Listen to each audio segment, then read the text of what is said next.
Good morning. And a good morning it is. Well, at least if the rain would stop. It is 42 degrees and overcast. It's been raining all night. It's going to continue to rain today. We'll get right to the weather in a little while. But first, it is Tuesday, February 11th, 2020 at 6:26 in the morning. Welcome to Mornings with Bob Marrone. I am Bob Marrone. This is Radio Westchester, the radio station at the train station. Our headlines this morning: Governor Cuomo proposes penalties for truck drivers who violate parkway restrictions. Didn't take a long time, about 30 years. Yonkers students, teachers, together, they head to Albany to lobby for increased state aid. By the way, Valentine's Day is coming up. It says you ought to be spending $200 per person. Good luck with that. And one of Westchester's final GOP strongholds, Eastchester, is now mostly Democrats. Can you believe it? And believe it or not, Major League Baseball is planning a change to the playoff format. Maybe you will forget that it's become, a crooked sport. Let's go to the weather.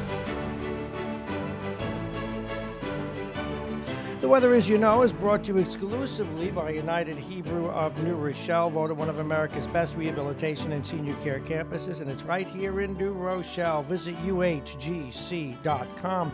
It's 42, overcast, raining again. Cloudy throughout the day. Of course, periods of rain throughout the day. Getting up to near 50 tonight, more clouds. A temperature, though, getting down to 32. Somewhat dry. The rain will end later tonight. Wednesday, that's tomorrow, sunshine followed by increasing clouds, the temperature 43, the wind out of the northwest 5 to 15 miles an hour. Now Thursday, listen to this, a little snow, periods of snow, sleet and rain, but it changes to rain, the temperature getting up to 50. And then at night, we begin to get back to the winter we thought we forgot about. 24 degrees Thursday night and into Friday, lots of sunshine and breezy, right? Nice, you like it? Good. Because the high is only going to be 29. It's only going to be 29 in the overnight low. Are you ready for this? Single digits. It's going to get down to 9 degrees. All righty, let's get to those headlines. You know, we have George Latimer on, we have assemblymen and women on, we have all kinds of people on, and they talk about the trucks that hit the overpass, and we say to ourselves, when will the state get more involved? Well, it appears that Governor Cuomo is. Our top story this morning, there is a call to impose stiff penalties, including jail time, which does seem a little extreme now, on truck drivers who violate height and weight restrictions on parkways. Governor Andrew Cuomo proposed the penalties in his budget that is due April 1st.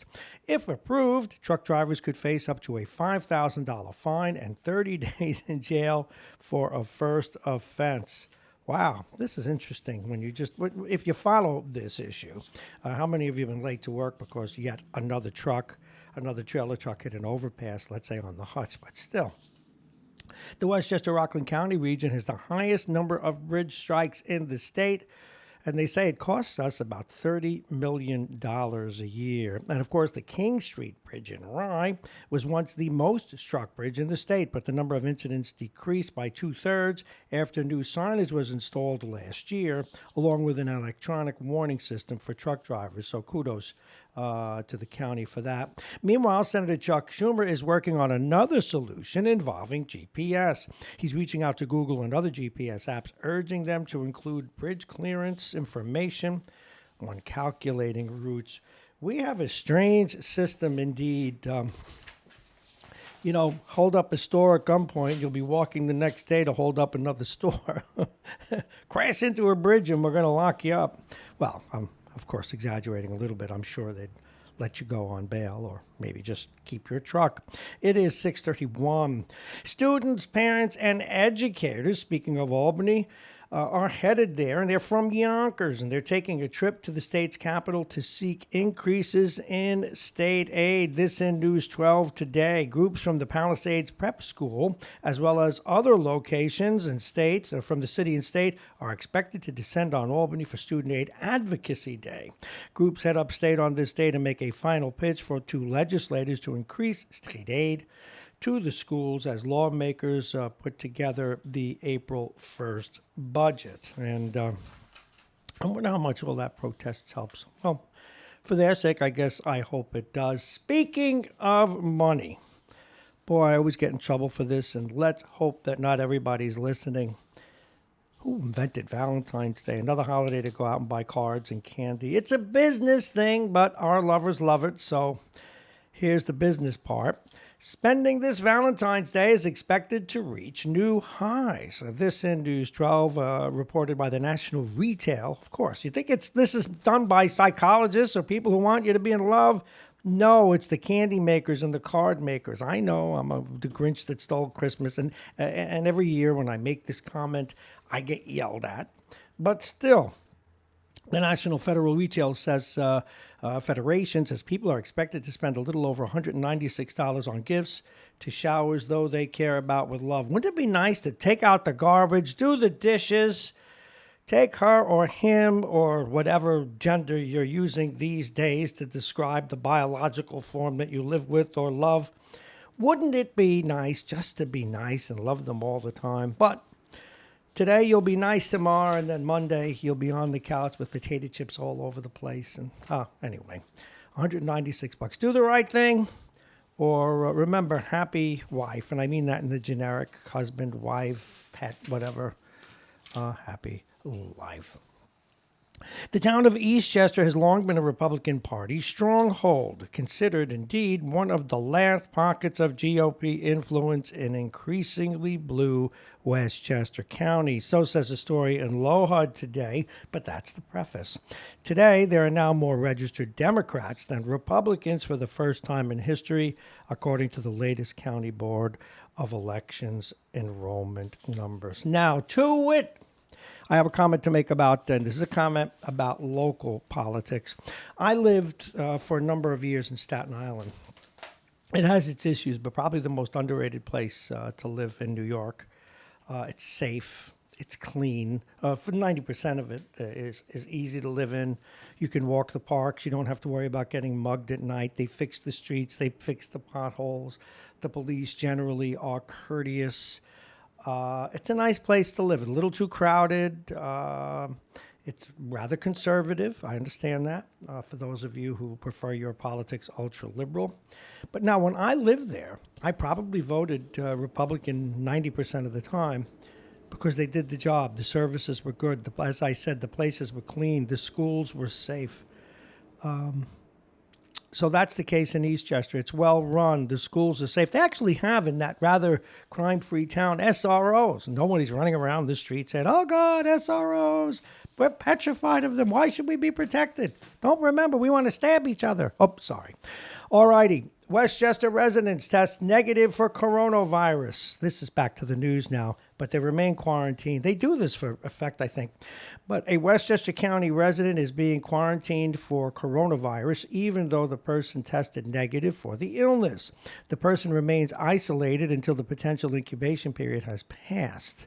Westchester County spokesperson Catherine Chaffee noted this and then said until the incubation period has concluded, there's still a chance the person could have the respiratory disease. Indeed, I have a friend, can't get into too many details, and we spoke about this maybe a month ago, who was quarantined in his nursing home because he had a form of the virus. Turned out to be fine, but everyone's being careful. But that also tells us they know a lot less about this disease than we think they do, because they're quarantining people that don't have it, because they might have it, but they're not sure why they think they might have it. It's interesting, but that is the nature of this kind of thing. It is 6:36. This out of Lohud this morning. Westchester County lawmakers plan to discuss the death of an 18-year-old inmate who died after he was punched by another man in custody. Inmate Bryce Neville was punched in the head by another inmate in Valhalla back on January 30th. And one legislator, Colin Smith, a Peekskill Democrat, said he plans to call jail officials to a meeting of the Public Safety Committee. The Department of Corrections has said an investigation is ongoing and criminal charges are pending against the assailant.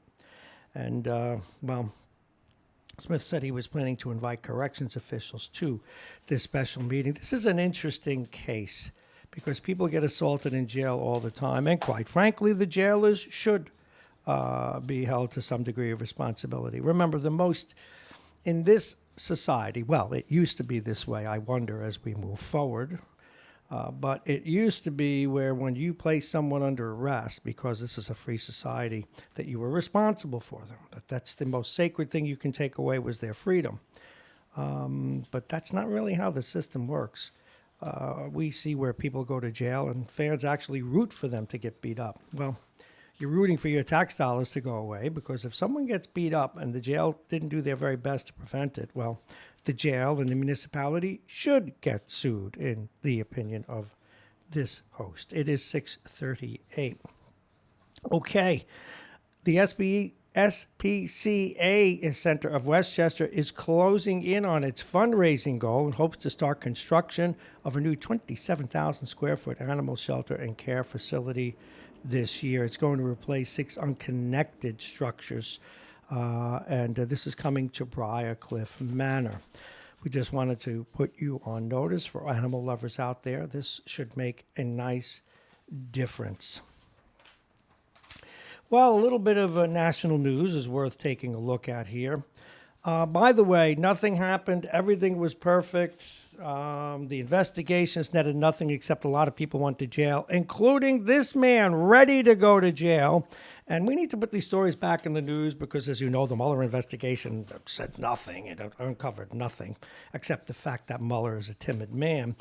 Federal prosecutors are asking a judge to sentence President Donald Trump's confidant Roger Stone to serve between 7 and 9 years in prison after his conviction on witness tampering and obstruction charges. This is like covering a mafia movie. Everybody else is going to jail but the Dom. Stone, who is scheduled to be sentenced next week, was convicted in November of a 7-court indictment that accused him of lying to Congress, tampering with a witness, and obstructing the House investigation into whether the Trump campaign coordinated with Russia to tip the 2016 election.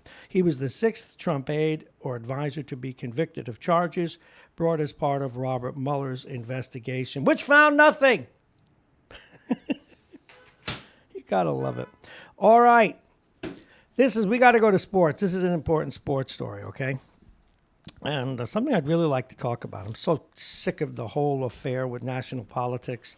I haven't totally given up yet, but I'm considering it. I'm considering it striking from the broadcast because our democracy is failing. That's official now. I've concluded it.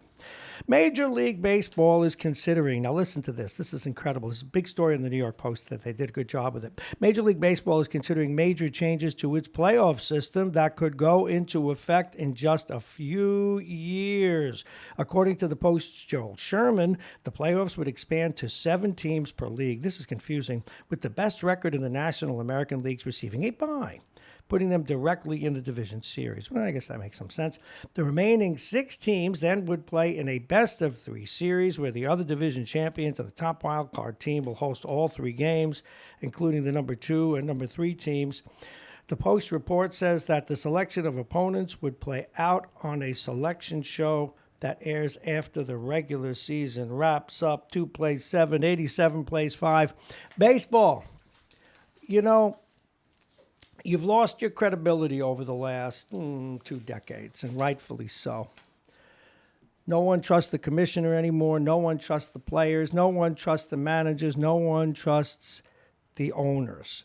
They need to start over. They need to do something differently. It is a shame what's become of baseball. They need to just start over and say, know this, know that, know this, know that. We need to start a whole new era in baseball. We either play by the rules or we forget about all this stuff with PEDs because they're all doing it and they'll find a way to mask it anyway. People have been stealing signs since Pikes Peak was a pimple. And if you keep pretending that these things don't exist, and then when you find out, you have to admit it. Now, what's really evolving, folks, in this baseball scandal is that it's bigger than, we're learning more or less that it's bigger than you think. And it does look like, it does look like some people were wearing buzzers, and a lot of teams were doing it. And Players are not going to talk about it because of the ancient right of don't be a rat and all of that. And that's understood. Okay? But for them to just keep lying and hoping we don't figure it out, well, in this day and age with social media, we're going to figure it out, baseball. So come clean once and for all. Just give everybody amnesty prior to this, but then you can't give amnesty anymore. And if you're going to continue to do that because of the union that you have with your players, then just drop all these silly rules, okay? And let's just not talk about it. But you've got some wonderful sports, great to watch. Hey, but we watch wrestling and we know that it's not on the level. So we watch baseball and we kind of know that it's not totally on the level. But to go ahead with this confusing baseball playoff format is insane. Apropos of that, I have a simple mind. Yet everyone I talk to, including comments coming from Major League Football players, NFL players, everyone's saying they really liked the new football league, the XFL, the new rules. I did watch one of those kickoffs where you see both guys, both lines lined up against each other for a kickoff, and the kickoff has to stay on the field. It looked pretty good. I may take a shot at that. Well, that sounds odd, but take a shot at watching that football. It is 6:43. 2 more minutes. We'll go to the weather and get to a number of other stories, but I got to talk about this. Yesterday, and rightfully so, we were throwing Pamela Anderson under the bus, mostly in the case of this reporter because of her affair, non-affair love of Julian Assange, who requires a good injection of lead in the back of the head if we were as sharp internationally as I used to think we were. But at any rate, because he's a traitor, he hurt our country a lot. And then, of course, he was part of rigging the election. Not that, again, I'm not saying that Trump wouldn't have won anyway, but he's one of those foreign people that was working on it. All right. Hollywood producer John Peters now. This is the guy that Pam Anderson married for a day. And guys, we do dumb things like this, but so do women. Okay, so this is on both sides. But in this case, Pam boozled him. This 12-year marriage that she had, well, good for her. She got this smitten director, producer, John Peters, to pay off all her debts. She married him for 12 days. She paid off the debts and said, all right, I'm done. Oh, you got to love this stuff. You just do. It's just wonderful. All right. Now, we're not in the business of defending pervs, okay? But now, one of the women who testified against Harvey Weinstein, it's now come out, and she's got their texts or emails or whatever saying that he was her soulmate. That is not going to put this man in jail. He was her soulmate. You got to love it. All right, let's take a quick look at the weather. We'll come back with sports. We'll talk a little bit. So many things are fun and annoying. I'm not going to let it bother me anymore. I'm going to do a whole new show like the guy, what was that, a network, and say, just go on a rant every morning. I can't. I won't. I just can't do it. They're driving me nuts. All right. It is 6:45. Time for a look at the weather and to talk about our sponsors. It's 42. It's overcast. It's raining. It really hasn't stopped in the last 36 hours. It's cloudy right now, 42, getting up to 45 today. Actually, it's going to get up near 50 as I look at this. Tonight, few clouds. Temperatures 32 as things start to, dry up. But coming with the dryness is a little cold, but not for 2 days. Sunshine Wednesday, followed by increasing clouds, the temperature 43. Thursday, periods of snow, sleet, and rain, changing to rain. The high will be 48. The overnight low will be 24 degrees. Now on Friday, are you ready for this? You liked the warm weather all week, but you didn't like the rain? Try this Friday, hat on for size. Lots of sunshine. Yay, a little breezy. All right. But the high will be 29. That's the high. Do you want to know the low? Are you ready? Are you ready for Friday night? Yes, it's February. You forgot that, didn't you? 9 degrees. I'm laughing because you can't win for losing. And the bottom of the hour is brought to you by Aging Issues Management Their partners, Aging Issues Radio, the law firm of Pena & Con, Dominic's Fine Cigars, and plug-in virtual reality. And the weather, of course, and I forgot to read, it's called a banner ad, by the way, is brought to you exclusively by United Hebrew of New Rochelle, voted one of America's best rehabilitation and senior care campuses, and it's right here in New Rochelle. Visit uhgc.com.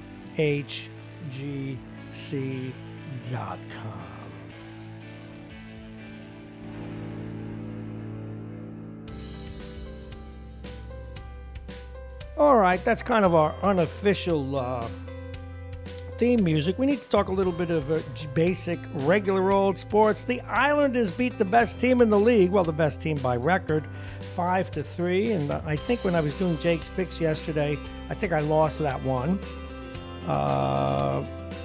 But again, if you don't root for the Capitals, that's tough. So I did. And it bothers me because yesterday, there I was, eating a burger, rooting for, because I love the coach, and coaching makes a difference in the sport I love of hockey. I was rooting for John Tortorella, the ex-Ranger coach, and the second best team in the league, probably the best team on talent, but the second best in record. Clubbed them to a 1-1 tie with their new goalie, but then lost in overtime. So I think I lost that bet too, but I won the bet, but my heart broke because I was rooting anyway for the team I won against. So we'll find out. Don't forget at 8 o'clock, Marrone's picks and the Jake's picks segment. He did football, I do hockey. So good though for those Islanders. And basketball, the Knicks won a nice game, or rather the Nets, 106-105. Whatever sauce they make or whatever they eat, maybe the Knicks can eat some of that. I'm still not over. I finally tune on a basketball game after years. Come on, I like the coach. Let's go. Man, they couldn't have choked more if they tried to swallow an elephant, the New York Knicks. That's a sad state of affairs. Now, speaking of, and if you like local sports, the Flyers down there in Philly beat the Panthers 4-1. God, I still hate the Flyers, but there's something wrong with me. All right, for those of you who are basketball fans and who do, it's still a lovely sport, don't get me wrong. Now, this is news.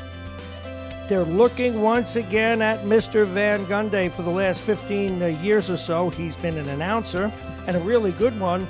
Last really, really good coach that they had. So it looks like they're going to bring him back. Interim coach Mike Miller has won his share of Knick games by stabilizing the team's defense. He's posted a 3-game winning streak and a 4-game winning streak that ended Sunday when the Knicks blew an 8-point overtime. Don't remind me. Miller carries a 13-19 record entering the final game, but he'll be in the rearview mirror. Now, I got to tell you, only because my two favorite people involved with the Knicks here, Mr. Van Gundy and Mr. Miller. I hope Gundy gets the job, Van Gundy, and I hope he keeps Miller as an assistant coach. Man, that guy has earned it. But you know, that's because I am a mush. All righty, it's just you and me, and looking at some of the stories we're following today. I could have a couple of other stories for you. There's always something in the news, isn't there? Hey, what do you think of that idea? The woman marries the guy for 12 days and gets his money. Wow. But you know what? There are probably thousands of stories there are women listening saying, Bob, and you're absolutely right. How many women have carried a man that doesn't have a job or is working to get a job or is going to schools, and then after he gets up on his feet, he's out the door.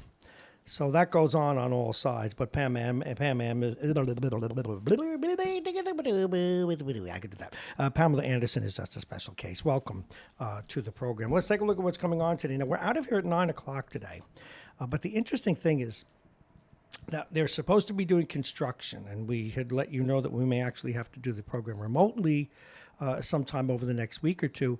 But for reasons I can't figure out, when it rains, and I don't know if this has to do with sewers or something, but when it rains, the men who are working on the reconstruction of this corner of the train station, most of which is literally 3 inches on the other side of the wall to my left, which is why there'd be so much noise and everything. We can't do the show from here once this starts, or once it resumes, I should say. But we expect them to start by about 8:30 or so. So we're out here at 9 today. But coming up at 7 o'clock, Vincent Russo will be with us. Mike Edelman at 7:20, the man you love to hate, some of you. Mike Duffy, who presents the other side of the political spectrum, and a man we love to talk to. A lot of common sense in Mike Duffy.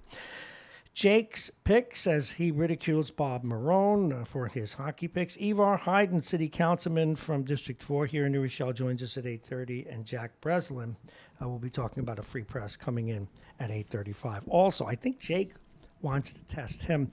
We, of course, as you know, last week had that very successful, I must say, round of my passing his final. Did it verbally, though. Don't know how much that counts, but it's, I guess, like a dissertation. But we did pass it. Well, no, Jake said no. He stepped to the side, went to his cubby hole in the producer section and said, no wonder I did poorly in high school. So Jack Breslin joins us today as well. Now, there are a couple of items more broadly in the news. For those of you who are baseball fans, and you may want to call us up about this, I don't know who this pitcher is, and I do follow baseball, but a former pitcher is suing the Astros related to sign stealing. And the Astros end Mike Bolsinger's career. The journeyman pitcher believes it's possible and is taking them to court. Now, it's interesting if the people like Kershaw and some of the other pitchers who got their butts kicked in the World Series a couple of years ago, particularly a couple of Dodger pitchers, maybe they'll sue too for losing the World Series. Now, for those of you who are gamers, and there are many, and we have a wonderful gaming place here in New Rochelle where adults and teenagers go to really take on the best of people who do that. The United States Army is studying their brainwaves and eye movements to build an advanced AI robot that could coordinate the actions of military robots. That makes some sense. In fact, I bet these kids that are really good at using a joystick and some of these games are probably really good pilots, the types of pilots, not the ones that are actually in airplanes, but the ones that sit behind a screen and send drones to the doom of others. That's taking advantage of skills, which is pretty cool. Now, this next story is no surprise. In fact, I pulled a special story out that we're going to talk to for a couple of minutes before we get to Vince Russo. And that is social media use. And this is CBS News came out with this story. A new review of several studies shows that the potentially harmful impact of social media use on teens. But it also outlines what parents can do to make sure their kids stay safe. You know what? You got to take the phone away from them once in a while, and you got to check the phone. I know they want their privacy, but they are addicted to it. And what I've noticed, having grandchildren now of that age, at that tweener age, middle school age, it was worse when they were in middle school. Now, they're using their phones as much. This is my own observation, and I wonder what you think. They use them as much when they get later to high school, but they're a little more sensible about it. They're not running around the house ready to hang themselves because they don't have what the other kid has. But it is a struggle. It is a fight. Their brains are like putty, and their emotions are like roller coasters, particularly middle school going into the teenage years, folks. And everything about these phones we have, as useful as they are. I mean, I was watching a hockey game, brushing my teeth, for God's sakes. It's a wonderful thing. But they are intended to be addictive, just like the cereal you eat and the chocolates you buy on Friday.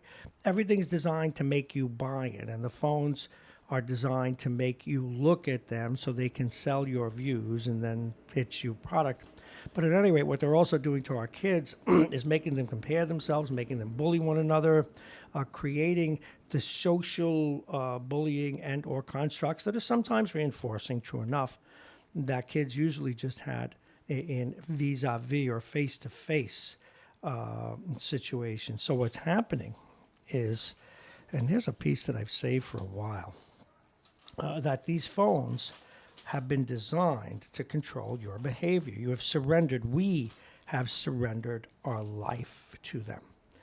And I don't know what the answer is. I know that when I take my cell phone, and I'm going to tell you what I do every Saturday, and other days that if I wasn't working, I turn it off. I throw it in the sock drawer, okay?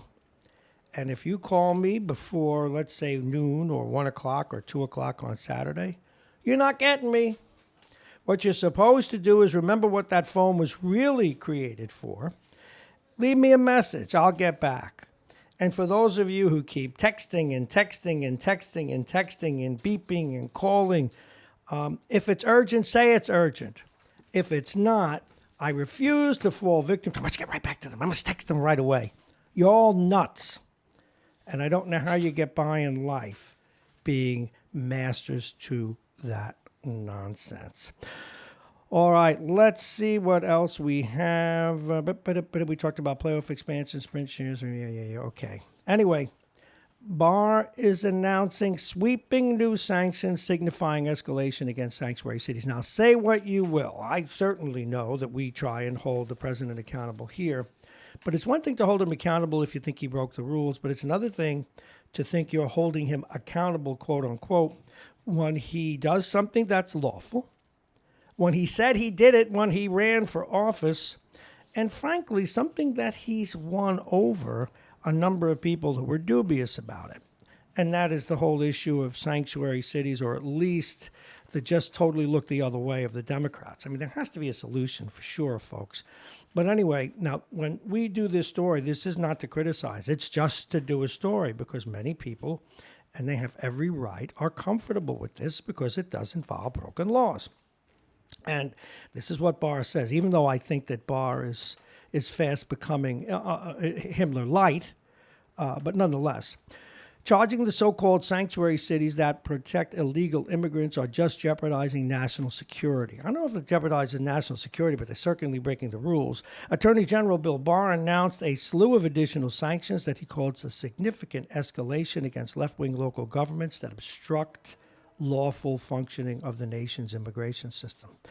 You may not like it, but that's all fair, although it gets a little tainted and tinged because it came out of Fox News, but it was in some other outlets too today. The president has every right to do that, folks.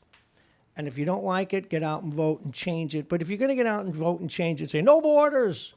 Everyone can break the rules. We'll even give you a license and health care. I'm not saying that that's what happens. If you believe that, well, create more Trump voters. Go and have fun with yourself. It is 6:59. Let's take one last look at the weather before we get into the 7 o'clock hour and start talking with guests. But it is 42, remains at 42 right now. Hopefully this rain will stop. It is endless. It is overcast, cloudy with periods of light rain throughout the day. Damn it. Temperature getting up to 50 tonight, few clouds, 32. Wednesday, sunshine followed by increasing clouds, 43. Thursday, more precipitation. That's the generic word. Periods of snow, sleet, and rain changing to... Well, rain can't change to rain. It already is rain, but the high will be 48, so no chance of that sticking. Friday, things change. And if you don't believe me, listen to this. It's going to be during the day. It's going to be 28. That's going to be the high. But at night for Friday... Oh, and I hope that's Vince with his miserable cold. Nearing on pneumonia. He could have the coronavirus. He coughs. He hacks. He wheezes. He's up next. It's going to be 9 degrees Friday night, Vince. Go out and enjoy it. The weather's brought to you exclusively by United Hebrew of New Rochelle, voted one of America's best rehabilitation and senior care campuses, and it's right here in New Rochelle. Visit uhgc.com. And the top of the hour is brought to you by Aging Issues Management, the law firm of Payne & Con. Dominic's Fine Cigars, who will sponsor the Jake segment. You won't want to miss that. And, of course, plug-in virtual reality. And we go to our first guest of the day. Please welcome Vince Russo. Good morning, Vince. Hey, good morning, Bob. Are you diseased? I'm still defective, yes. Now, how do we know that you are not populating all of northern Jersey with the dreaded coronavirus that your wife is now even planning to stuff you in the garage and leave you there? Well, because I haven't drunk a Corona in weeks, so it couldn't have been that. So I don't know if you heard one of our earlier stories. Have you set aside $200 to buy your missus a gift for Valentine's Day? $200. That's what they just said in the news. The average person's going to send $196. Now, I know you feel Yeah. as I do, but think before you say it. See, I'm used to getting trouble because for the last 15 years, every Valentine's Day, not that I don't observe it, folks, but I'm well aware that it's nothing more than a business scheme, just like our cell phones and everything else, to get us to do things that we'd really rather not do and pretend that we like it. No, I'm going to go to the dollar store, buy a card, and The dollar store, is there any end? you know, and go from there. No, it's silly. I mean, this whole concept of this Valentine's Day, it's one of these things that was created by the greeting card company, so that you go buy greeting cards and Excuse me. you know. It just, to the women in my life, I disavow any knowledge of what is being said on the other end. So you're going to go to the dollar store. Yeah. Is Mrs. Russo up yet? No, but she knows it. She knows it. And Look, she damn well better. We've been married for over 48 years, so she gets it by this time. When she married you, she knew she was getting the worst of it. Indeed, there's no question about that. Hey, did you see this? Isn't it interesting?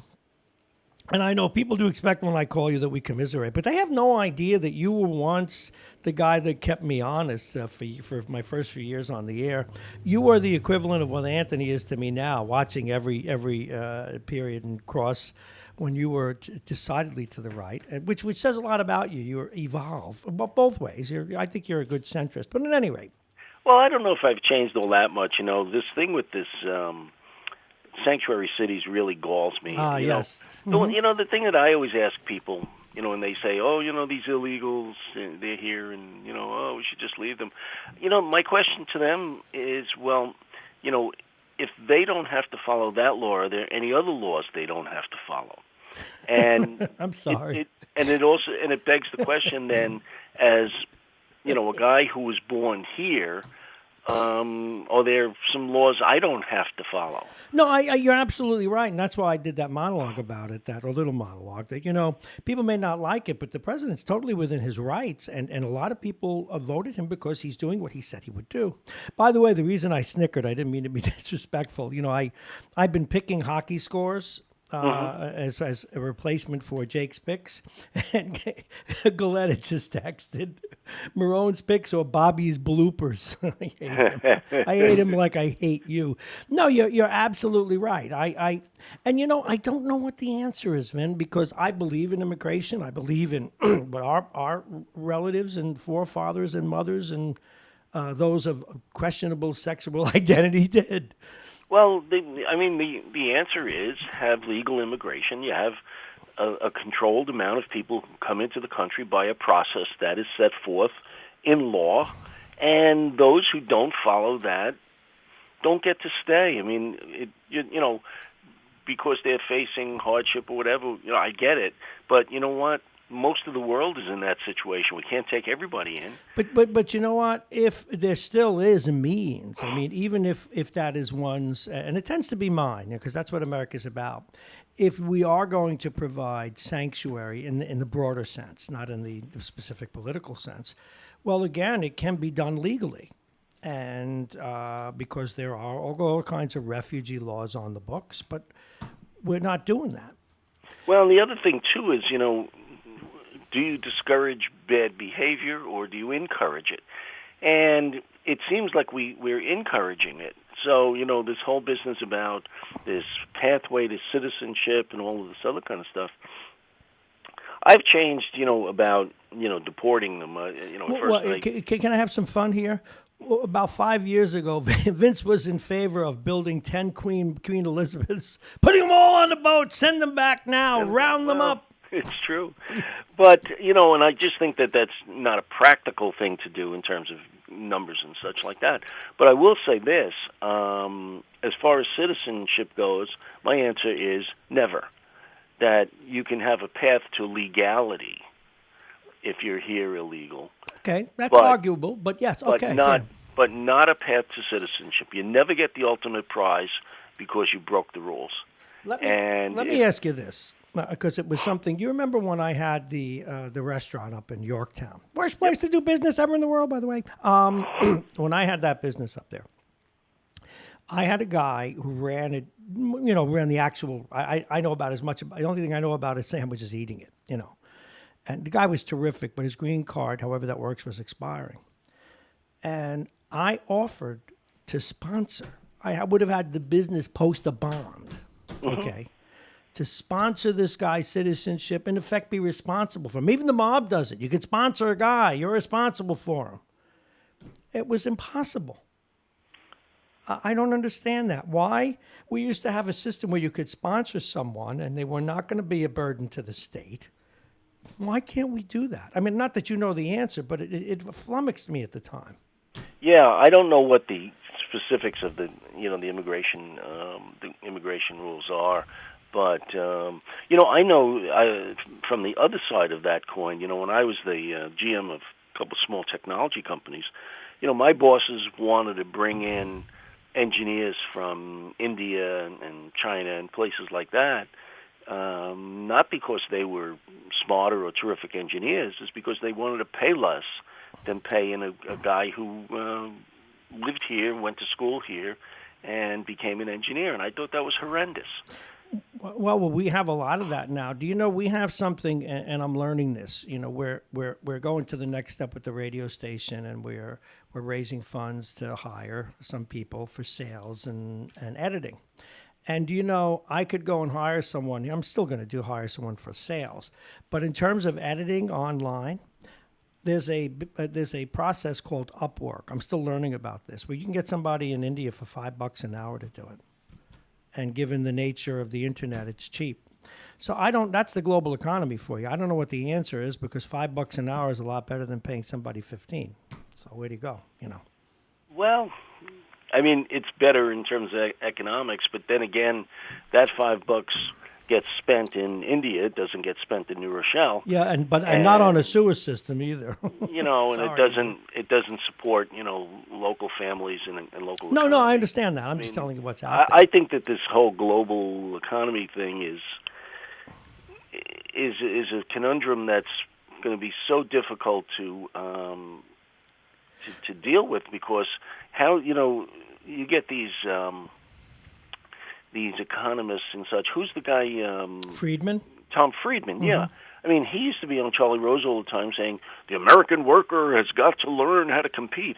How do you compete with a guy who makes $5 an hour? You don't. $5 an hour is actually a lot of money. I mean, when a guy makes a nickel an hour and, you have to earn $20 an hour. You know what, though? Going back to the time of Ronald Reagan, who was a true free marketer, which the Republican Party no longer believes in, which is fair enough. But the problem is that there's no ever really getting around reality. Certain things are going to be what they are, and as much as you try and legislate around them, it doesn't work. The world is a global place, whether we like it or not, and we need to come to terms with it, V. I mean, it's always going to be there, and I think immigration proves that if something needs to happen by nature, just like weather, you can't stop it. So the question is how to manage it. If people are going to find cheap labor, even if they go around the law, and so a global economy is not going away. You can't just live as an isolationist. One of the reasons the World War II debacle happened, one of the reasons Lebensraum was all about food. This need that the Germans had to expand into the East. Well, yes, it was living space, but they had to buy all their own food because they didn't have a lot of agricultural land. And so it was hurting them in terms of having more money spent in other countries, but they needed food.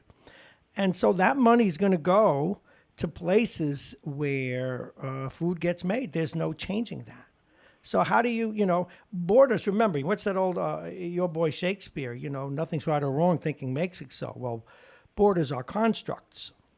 Well, it's true, but look at some of the consequences of what's going on in the world. You talk about illegal immigration. The trend since you and I were on radio at night, and I said this way back then, was that the United States is exporting jobs and importing poverty. Jobs keep disappearing and going over to all of these third world places where they don't pay them any kind of money, and we keep getting more and more and more people in who've got no skills and who contribute little and demand a lot. and it's not a sustainable model. You can't do it. How would you solve it? Oh boy, that's a good question. I think tariffs, in one sense, are a way to do it. I don't think the way Trump has applied them has been particularly helpful, but I think that telling these corporations, hey, you know what, you want to make something over in China, fine. As soon as it comes in, we are going to tax the hell out of it and make it as expensive as if you made it here. So you might as well make it here. But that has a ripple effect throughout the whole world, and it raises prices generally. I mean, I think the president should be credited with finally stop. I'm not articulating this well. He finally took China on, and it needed to be done. However, we are paying a price for that because what a lot of Americans don't know, and this is neither to side with or against his tariffs. At least he did what he said he would do. But it's we're subsidizing the farmers now. The farmers are getting killed. And so we're funneling billions and billions of dollars to our farmers to stay whole. That's not healthy either. No, it's not. It's true. But I think that the how you target all of this stuff matters. Believe me, I don't have the answer. Well, because I did want to throw in one more ripple, and pardon me for cutting you there, But, for example, a lot of people who make around the minimum wage, and we make fun of them, and I always find it unkind to make fun of Walmart shoppers. They're there because they can't afford to go anywhere else. And they're at a lot of people. I mean, I go there myself, but they're at the lower rungs of the economic scale, and they go to Walmart because they can get goods that are cheaper because they were made in China. Now, if you're going to stop importing inexpensive Chinese goods, you damn well better pay people better. But we don't want to do that either. Yeah, I mean, you need to pay people better, or have jobs that people can make a living wage out of. We used to have an economy where if you were a factory worker, you can make a decent living. You could thank unions for that. Well, if you were an auto worker or somebody like that, now there's no middle ground anymore. It seems that there's just you're an engineer or a computer geek or whatever the heck you are, or you're flipping burgers. I mean, there's that's nothing the age-old in the balance. That's why the center needs to hold, because on one hand, unions helped do that, but then, as you see, every loophole gets exploited. It's nature. And so as we see, and I'm always critical of men and women who take that big, I'm the captain of the police, or I'm the police chief, and I'm the police chief of fire, but they don't want to be managers. And so they let people build up all this overtime and rip off the very public that they serve. On one hand, they put out your fire, and the other hand, they starve you to death. But that's what happens with unions. And that's why, as much as my friends on the right side of the aisle don't like abusive regulations, without regulations, capitalism fails. Unbridled capitalism fails because it's the essence of greed. And so, but it's necessary. It's like your stomach acid. Now, did you see this interesting story that because of the coronavirus, there's a shortage of hockey sticks in the NHL? Yeah, sure, because they're made in China. They're made in China now, and so Bauer and CCM are having trouble because the Chinese have shut down the factories over there because people are dropping like flies from this thing. And the other reason why there's a shortage is the darn sticks break so easily. But the newer models don't. The newer models, in fact, what they do now is they actually, the way the NHL guys shoot, with my strength, I couldn't break a toothpick anymore. But if you go back just 5 years ago, I broke 2 or 3 sticks a season. If you go back in our primes, back in the 60s and 70s, I used to break 5-10 sticks a year, wood sticks, because I was a center. Now I go through 1 stick every year and a half. Yeah, but it seems when I watch the game now that you see sticks breaking just constantly. Well, yeah, you never did. Well, yeah, that's true, because you got some 6'5" guy who's taking a slap shot that goes 108 miles an hour. My slap shot goes about 60 on a good day. But I hear you. But the breaking isn't the problem. The problem now is that the what you're telling me is my Bauer Supreme stick is going to give me the coronavirus. I did kiss it when I bought it, though. Perfectly balanced stick. On the lighter side, now you played the game. Mm-hmm. And it's the one time I get very forgiving of a sexist trait I have, which is to make fun of women when they shop for clothes. Mm-hmm. When I go buy a hockey stick or new skates, it's worse than what women do. I could be there for an hour, 2 hours trying on sticks. And or the other thing, I realized this the other day. I went to Ian's, my grandson's, senior night, high school senior night, and there was in this rink that we went to, a beautiful hockey shop. Now I already have new, really nice gloves. Okay, I saw 3 pairs that I just wanted to buy because I liked them. Yeah. I didn't, and then I said, now I understand why women have all these shoes, and it's. I can't understand how people can afford to outfit their kids for the game. I mean, it is just incredibly expensive. And, depending on the age of the student, they're growing so Oh, God, bad, it was awful. Yeah. And the equipment becomes obsolete. And I know there's equipment exchanges and stuff where you can, get used equipment as the kid grows and things like that. But boy, oh boy. Vince. It is ridiculous. The last time when I watch Ian skate, okay, when I look at his feet, I see $400. I don't see skates. Oh, no question about it. And his stick, I got him one for Christmas, among other things. I mean, I mortgaged the house. And hockey's gotten way too expensive. But there are exchanges now, and you can buy stuff online. You can trade. Although every once in a while you catch a sale. I have a beautiful. For those of you who say, "Boy, who cares?" Well, hockey sticks are now like 10 ounces. Ridiculous. It's like a feather. But I got one for $150. That's got to be worth $300 or $400. Just a beautiful stick, and it's as light as a feather. I want to remind everyone that. This month is the 40th anniversary of the Miracle on Ice. That's right, and a lot of articles. This is, of course, the go buy the movie or rent the movie Miracle. It's one of the greatest sports movies. Yep, it's a great stuff. Very, very well done. The second one, the first one was okay, but the second one was really, really good. Did you ever see Mystery Alaska? No. It's kind of cool. It's really idyllic. It's about a team in northern Alaska that plays the Rangers and stuff. My next guest. That beep means that. You know what that means? It means you got to get the hell out of here. I'm gone, my friend. All right, take care. We'll talk tomorrow. Vince Russo, everyone. And we need to get to our next guest. I have to press a couple of buttons, and we will put him on hold. He is, of course, Mike Edelman, but first, this. It is 42 degrees, getting up to 45 today, cloudy with periods of light rain. Tonight, a few clouds, the temperature 32. That's the way it's supposed to be. Tomorrow, sunshine, but increasing clouds, but still temperatures in the mid-40s. Thursday, back to precip, snow, sleet, rain, but it'll stay rain because it's going to be 50 until Friday.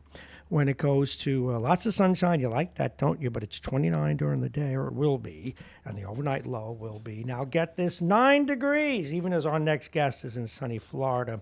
And the weather's brought to you exclusively by United Hebrew of New Rochelle, voted one of America's best rehabilitation and senior care campuses, and it's right here in New Rochelle. Visit uhgc.com. And the man some of you call Triple Bogey, longtime Republican, here in Westchester County, attorney, ran for Congress. He's a political analyst out of Florida these days. Please welcome Mike Edelman. Good morning, Michael. Hey, Bob. How you doing? Pretty good. Your boy, Roger Stone, they want him to break rocks for 7 years. Now, I got a question for you before we get into the Democrats running and everything else. How am I expected to keep my sanity when everybody says, well, this is on the president's side of the fence, that nothing happened, it's all a hoax, it's all a witch hunt, and yet we have Roger Stone, the president's dirty tricksters, going to jail for obstruction of justice, et cetera, and witness tampering with respect to the Russians working to elect Donald Trump. Why do I have to hit my head against the wall as if none of this is happening, even though this guy's going to jail? Well, because there's an alternate reality being played out on Fox News and by Donald Trump, and that is, ignore what you see and ignore what you hear. Clearly, even if his campaign did not conspire with Russians.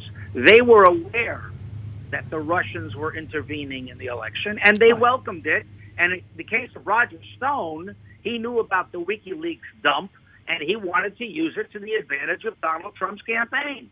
And, that's a fact. So you can dismiss it if you'd like, but Donald Trump has done nothing to discourage the Russians from doing it all over again. Well, the funny thing is, and I'm okay with the vote not to remove him from office, because that's a question of the way our system works, and we have to honor that. But what I'm having trouble with is it's all a hoax, it's all a lie. The FBI, I believe, by the president's recent statements, are scum, and other words I can't use on the radio. So now let's look to the other side of this. The Democrats could screw up a high mass, as we used to say. What is their problem? They've got two wings to the Democratic Party. Most Democrats are moderates, but there is a wing in the Democratic Party, just like there's a wing in the Republican Party that's off the right side, and they're off the left side, and they support Bernie Sanders. And, this is going to be a fight to the death in the Democratic primary. I think Joe Biden, frankly, is fading rapidly. The Quinnipiac poll that just came out this morning demonstrates that among African Americans, and Bob, that a Democrat really can't win unless he has African American support as we go down to South Carolina and Super Tuesday. But guess who is emerging as a favorite of the African American community, and that is Michael Bloomberg. I was hoping you would say that, because Michael, what now seemed to be a long race, is getting shorter. It looks like he can actually get the nomination at some point. Yes, if Joe Biden collapses in South Carolina, and we can't say he collapses until South Carolina because we know he's going to lose New Hampshire. But Bernie Sanders won New Hampshire by 30-something points in 2016, so this is no big surprise. If anything, you might be able to say that Bernie Sanders won it by less than 30 points and only a couple of points, and therefore, his star is fading. But having said that, if Joe Biden can't pull off a 40-plus win in South Carolina, watch Michael Bloomberg, because he is the moderate alternative who can self-fund. He's already spent $250 million, but he had $61 billion, so that's a drop in the bucket. Oh, it is a drop in the bucket. Now, a question about Joe Biden. Now, remember, I grew up in a mobbed-up neighborhood, and one of the things you develop is a lot of respect for good bookmakers, because they deal with the truth, not sentiment. And having said that, the Republicans would not be spending all this time and energy and even risking their presidency trying to get dirt on Biden. So they obviously believe that, I'm going to call it the notion of Joe Biden, could be fatal for them. Yet he hasn't been able to take advantage of that. Is he done? I hate to use this word, and I mean this in the lightest sense. Is he senile, or was he never a firebrand? He's never. Let me clarify what his problem is. 1-to-1 or in a small room, he's terrific. If you watch the interview with George Stephanopoulos over the weekend, he was very, very good. But he's not a good debater. And one of the reasons he's not a good debater, I think, has to do with his stuttering issue that he overcame when he was a kid. In a debate, these are not really debates, but in these formats, you've got to get everything out in 90 seconds. Okay? And that works to the detriment of anybody who has any kind of speech impediment.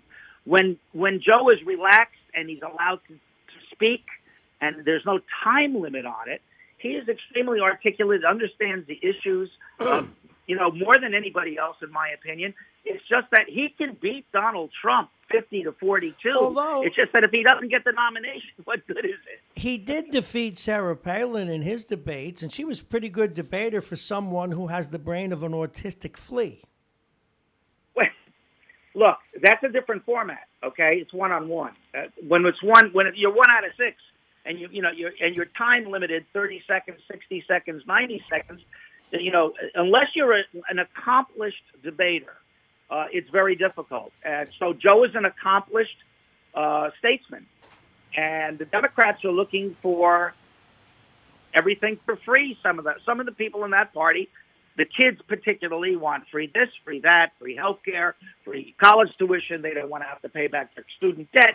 So that's the tussle. This is like my fantasy where I want to become the massage therapist for Victoria's Secrets. I mean, we all want things that we can't have. Well, that's right, and that's the problem with that party right now. But I think cooler heads are going to prevail in the long run through Super Tuesday. So if it's not Biden, and I still think Joe Biden is the odds-on favorite because he's a true Democrat. Don't forget, Mike Bloomberg did a little bit of this and a little bit of that. Republican, independent, Democrat, nothing, and he's not really a Democrat, but the number one cause the celeb of Democrats is removing Donald Trump. So we're going to have to be patient, wait for South Carolina, Nevada, and Super Tuesday. And if Joe Biden is not doing well, you can watch the African-American vote migrate to Michael Bloomberg. And if that happens, Bloomberg will get the nomination. One can only hope. Although we're now passing into an era, though, and maybe that's a good thing, both Donald Trump and now perhaps Michael Bloomberg, it's a seed message now, in my view. It's early. But they're now showing that the national parties, and this is to besmirch neither Mr. Trump nor Bloomberg, the national parties aren't getting it done. No, they're not, because they're meeting less and less. It's now becoming, up to the individual, and the more money the individual has, the more he's able to self-fund, the better chances he's going to have going into the future to win nominations. But okay. Bloomberg has literally unlimited quantities of money. He to be president, he could spend $2 billion and it would not dent his net worth. I need $2 billion. Think about that. I That's need to more be than his Donald pal. Trump is worth. I need to be his pal. Well, I have a picture with him. I'll send it to you right after this. Well, look, I was never one to have, since I've been on the air, I've never requested a picture with anyone. I mean, I've had some that other people have taken, and I knew Michael a little bit, but I it got wasn't no at a pictures. campaign event, Bob. It was I wrote a script for the former mayor of Yonkers, Stolanocomi. Mm-hmm. And we went down and we taped Michael Bloomberg in a hotel on 6th Avenue. So I was in just have to have my picture taken, kibitzing with him. Well, he's not Mr. Excitement. He's not President Trump or President Obama. He is. He's a monotone for sure, but he is. You're right. But if you and listen, that's the problem. though, there's a lot of wisdom in what he says. He only sounds, if I may, he lacks credibility when he tries to be political. Well, here's his problem. Do you remember David Garth and Richard Ottinger? Remember when Ottinger ran for United States Senate? I have to have some fun here. Didn't Ottinger beat you? Yes, he did. Oh, he did. Well, $100,000 in the last 10 days because it was United States plywood didn't help me. You didn't get that one out of the sand trap, my friend. No, I didn't. No, it's interesting, and I love to have fun, of course, and I know you realize that. Sure. I got to ask you about one more guy because it's bothering me every day I pick up the paper. Now, William Barr is probably on some level a patriot. But when do you stop being a patriot when you really are twisting the system into a pretzel? When you use the Department of Justice to reelect the president instead of guarding the law, and that's what he's doing. He's making Rudy Giuliani's nonsense information from Ukraine. He's making it the basis for an investigation, even though he warned yesterday, be very, very careful about what you hear from Ukraine. Does that mean be careful of the truth? Okay, which is that Burisma was not being investigated at the time Joe Biden insisted that Shokin step down? Or does that mean Barr's going to do everything he can to facilitate the false narrative that it was Ukraine, not Russia, that interfered in the 2016 election? And that remains to be seen. But Bill Barr is dangerous. He's dangerous because he and Pompeo and others around the president allow their moral compass based on their religion to dictate whether or not they abide by the Constitution. And that's unacceptable. Oh, God, please. We need to get religion. Look, it's not going to happen in my lifetime and probably my grandson's lifetime, but I can't wait until we get religion out of the political sphere. But that is, unfortunately, hundreds of years away, I think. Now, every time I get ready in my psyche to criticize Barr, I think back since I've been on the planet a while. I mean, John Mitchell was the chairman of the president to reelect Nixon. He was as political as they come, and I think he actually went to jail for it. He did go to jail. This is He not did go to jail, This but is not comparing- unprecedented. Yeah, but comparing the existing attorney general to somebody who went to jail is not really good. No, it's not, but it does show you. And then I think back to Bobby Kennedy, who was the president's brother. You know, it's not unprecedented to have a partisan in that role, clearly, but where we draw the line, I don't know. I really don't know. So where do we go from here? How do you see this all shaping up down the road? Well, I see the New Hampshire primary is not picking the nominee, which is maybe a first for New Hampshire. I believe there'll be a mixed result tonight coming out of New Hampshire. I think Mayor Pete's going to do very well. I think Amy Klobuchar is going to be third tonight. I think Biden will fade, but it doesn't make a difference. It's all about South Carolina at this point for Joe Biden. So between now and February 29th, we're going to have probably another debate with Mike Bloomberg on the stage. I believe that's in February. If it's not, it'll be right after South Carolina. And that's what you need. That's the dynamic you need to watch. You need to watch Mike Bloomberg, okay, go up, and whether or not Joe Biden fades. Because Bloomberg is the natural inheritor of the middle, not Buttigieg. Okay, question. If Buttigieg is 52 years old and the governor of Indiana, Yeah. is he nominated, or is the fact that he's a married man to a man, a gay man, does that keep him off the ballot? Well, by the time he's 52, it'll be, 15 years from now? I'm not sure that being gay and married to a same-sex person is going to matter. Of course, I won't be here, so I won't be able to see Well, it. try not to remind us of that, please. Because intellectually, he seems to be, or at least the way he thinks, the more powerful of the whole lot, with the exception of Michael. Mike doesn't articulate it well, but the guy's a genius. Yeah, but Pete was a Rhodes Scholar. He not only was a Rhodes Scholar, but he worked for McKinsey, and they only take the top 1/10 of 1%. And when he was in high school, his classmates thought he was brilliant and was voted the person most likely to be president of the United States. That's pretty cool. Although, every time I think of McKinsey, do you remember this since we go back a ways, when they came up with this fractured brain idea to have 3 presidents of Ford? The company almost went bankrupt. Well, they overthink a lot of things. They do overthink. And then who was it that came up with that idea? Again, you weren't in corporate America then, and No. I was teaching management at the time.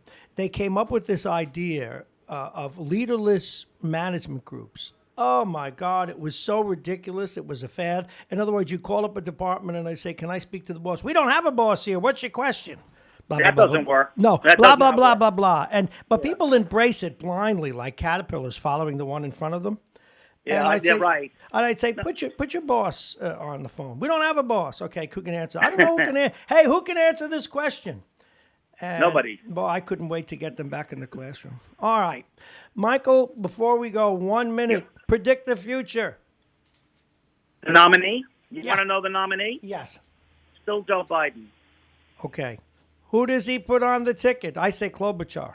Yeah, I think you're right. I think Biden Klobuchar is the way it's going to come out. Now, if it doesn't, because it's a very iffy, fluid situation, then you'll be looking at Bloomberg Klobuchar, right? Another New York City billionaire has to put somebody from the Midwest who's a female on the ticket. Has to. Interesting stuff. Michael, how's you got? You back out on the? What's the temperature down there? It's going to be 9 here on Friday. 80 during the day. It's beautiful. I hate you. Really, the nicest time of the year because it's not too hot. All right. Thank you very much. I need to cycle You're in welcome. my next guest. That, of course, Mike Edelman. In a moment, we are going to talk with another political analyst, but a guy we can talk local, national, you name it. He can do it, Mike Duffy. But first, we need to take a look and thank our sponsors and recheck. It is 7:35, right on the smacker. And the bottom of the hour is brought to you by United Hebrew of New Rochelle, top-rated campus of senior care. Visit uhgc.com. The law firm of Pena and Kahn and Aging Issues Management. And coming up at 8 o'clock, don't forget, Jake's Picks of the Week has morphed into Bob's Hockey Picks of the Week. And then we're going to comment, we're going to talk a lot about, and I'm sure Jake is doing his homework right now, this crazy idea that baseball has to change the playoff format, probably so you'll stop thinking about the fact that their sport has become illegitimate like wrestling. And it's brought to you by Dominic's Fine Cigars, licensed retailer with a big selection, including Arturo, Fuente, Padrones, and more. Dominic's Fine Cigars, located on Boston Post Road in Larchmont, open 7 days. Now, our next guest, at least to me, it's kind of a treat because he's like a ball player who can play the outfield, the infield, hit with runners on base. Although yesterday he walked right into it, which was pretty good. He is a defense attorney, a very fine defense attorney here in Westchester County. He has been the head of investigations for the DA's office here, a cop on the beat, as well a detective. Please welcome Mike Duffy. Good morning, Michael. Good morning, Bob. Thanks for that lead. Well, Wow. It's true. You do all that stuff. I always look forward to you coming on. You walked into it yesterday, though, with that text. Did you see my answer to you? Oh, of course I did. I left it alone. You did leave it alone. You know, that's a guy who knows how to take a punch. I'll just get that little weasel the next time I see him. I always kid about that. One day I asked you, show me how you approach someone when you have that, you got to take charge. And I started admitting the things I didn't do. Anyway, apropos of that, I'd like you to talk a little bit about, you've been out there on the streets, and forget politics, although politics is Okay, there. sure. I am Easy. appalled at people running around in the streets saying, do away with cops. How did we ever get here? I don't know. It seems to be the left coast and the east coast. It's like that. I don't think it's like that in Middle America. But I think we got there through the. I think there's a lot, but my own opinion is the establishment, as far as universities and the liberal mindset. Everything goes. Everything's okay. If everything's okay, anybody can do whatever they want to do. I think you and Anthony were basically discussing that in a degree previously. I mean, there has to be rules. There has to be regulations. Once you start giving them up, now if they're unfair, sure, you change them. But, you know, Bob, in your earlier years, you couldn't do what you wanted at WFAS or WVOX and they say, Bob, this is the rule here. Well, no, I don't care about your rule. I'm not doing that. No, and that seems to be what's happening. They in got every society. right to fire me. When I was in those stations where I wasn't the boss, they had every right to set limits and what I could say and couldn't say. But that's, if you don't want to do it, then don't take the paycheck. Right. Don't live in society. Yeah, go somewhere else. Yeah. But, it's a rule, right? So the rule is you have to pay if you want to ride the subway train. You have to pay if you want to ride the Metro North train, a Harlem line or a New Haven line. You have to do these things. You can't just park on the street in the city of White Plains and not put money in the meter and get a ticket. They're all rules and regulations when you come down to it. And we just have a way now of, well, that's okay. And it's okay it's because not okay. Maybe you're a certain group. And that's what's disturbing. It's Very okay much for so. some, but not for others.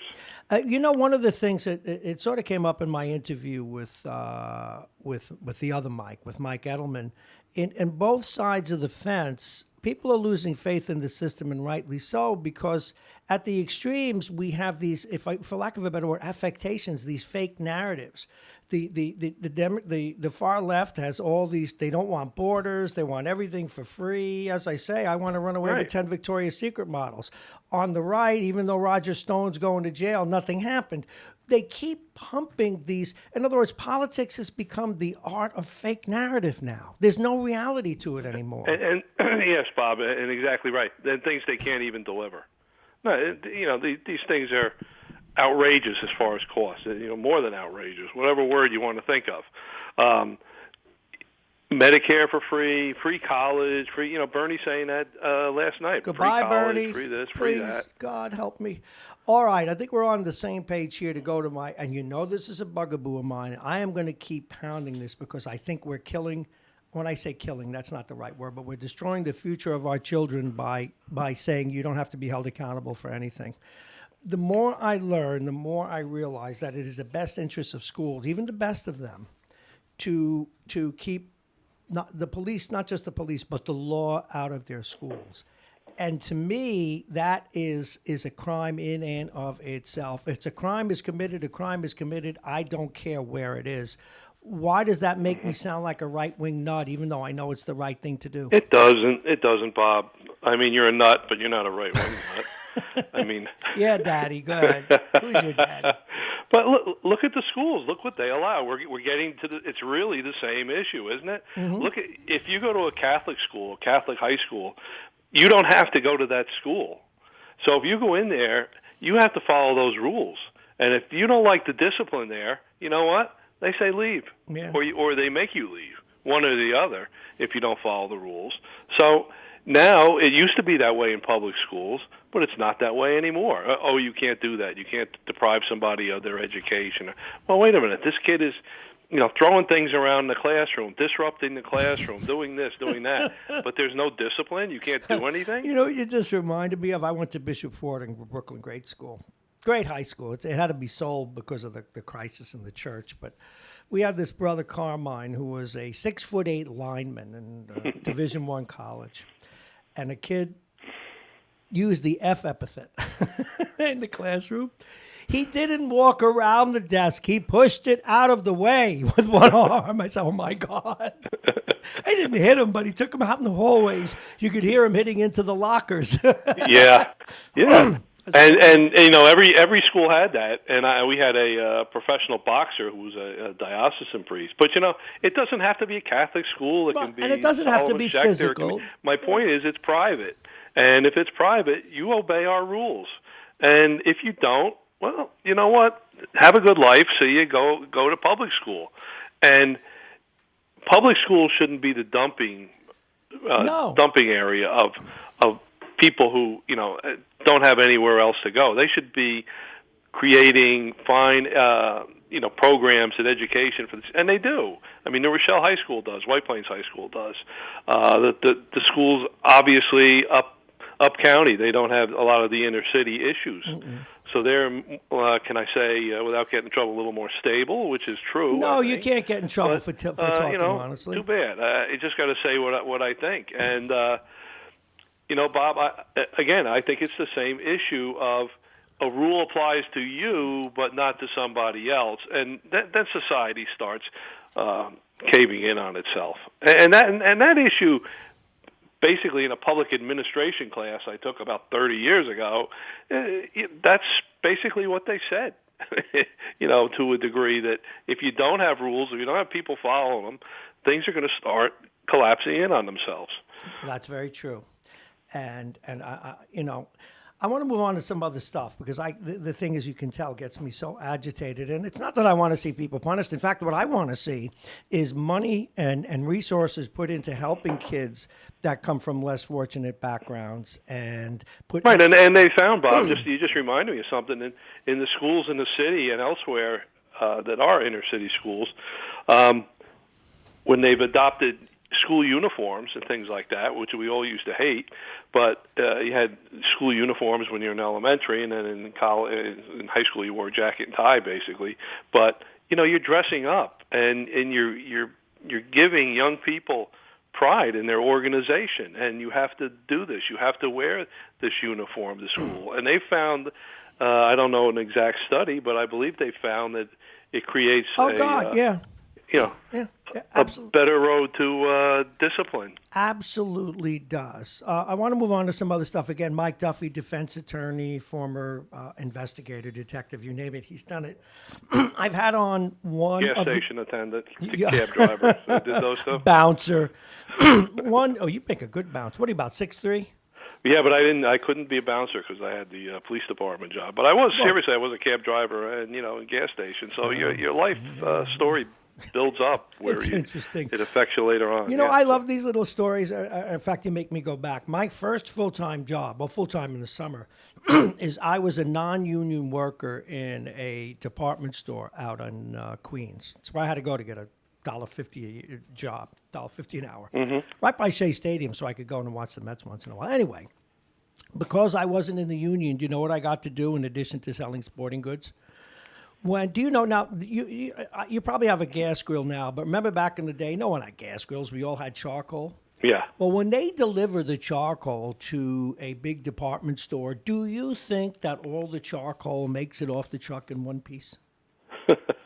Well, guess who got to shovel up like a coal miner charcoal? Me. I looked like I worked in a mine for 50 years. And the other one was I had to work the elevator sometimes, and occasionally it wouldn't be very level, and people go flying into socks and underwear.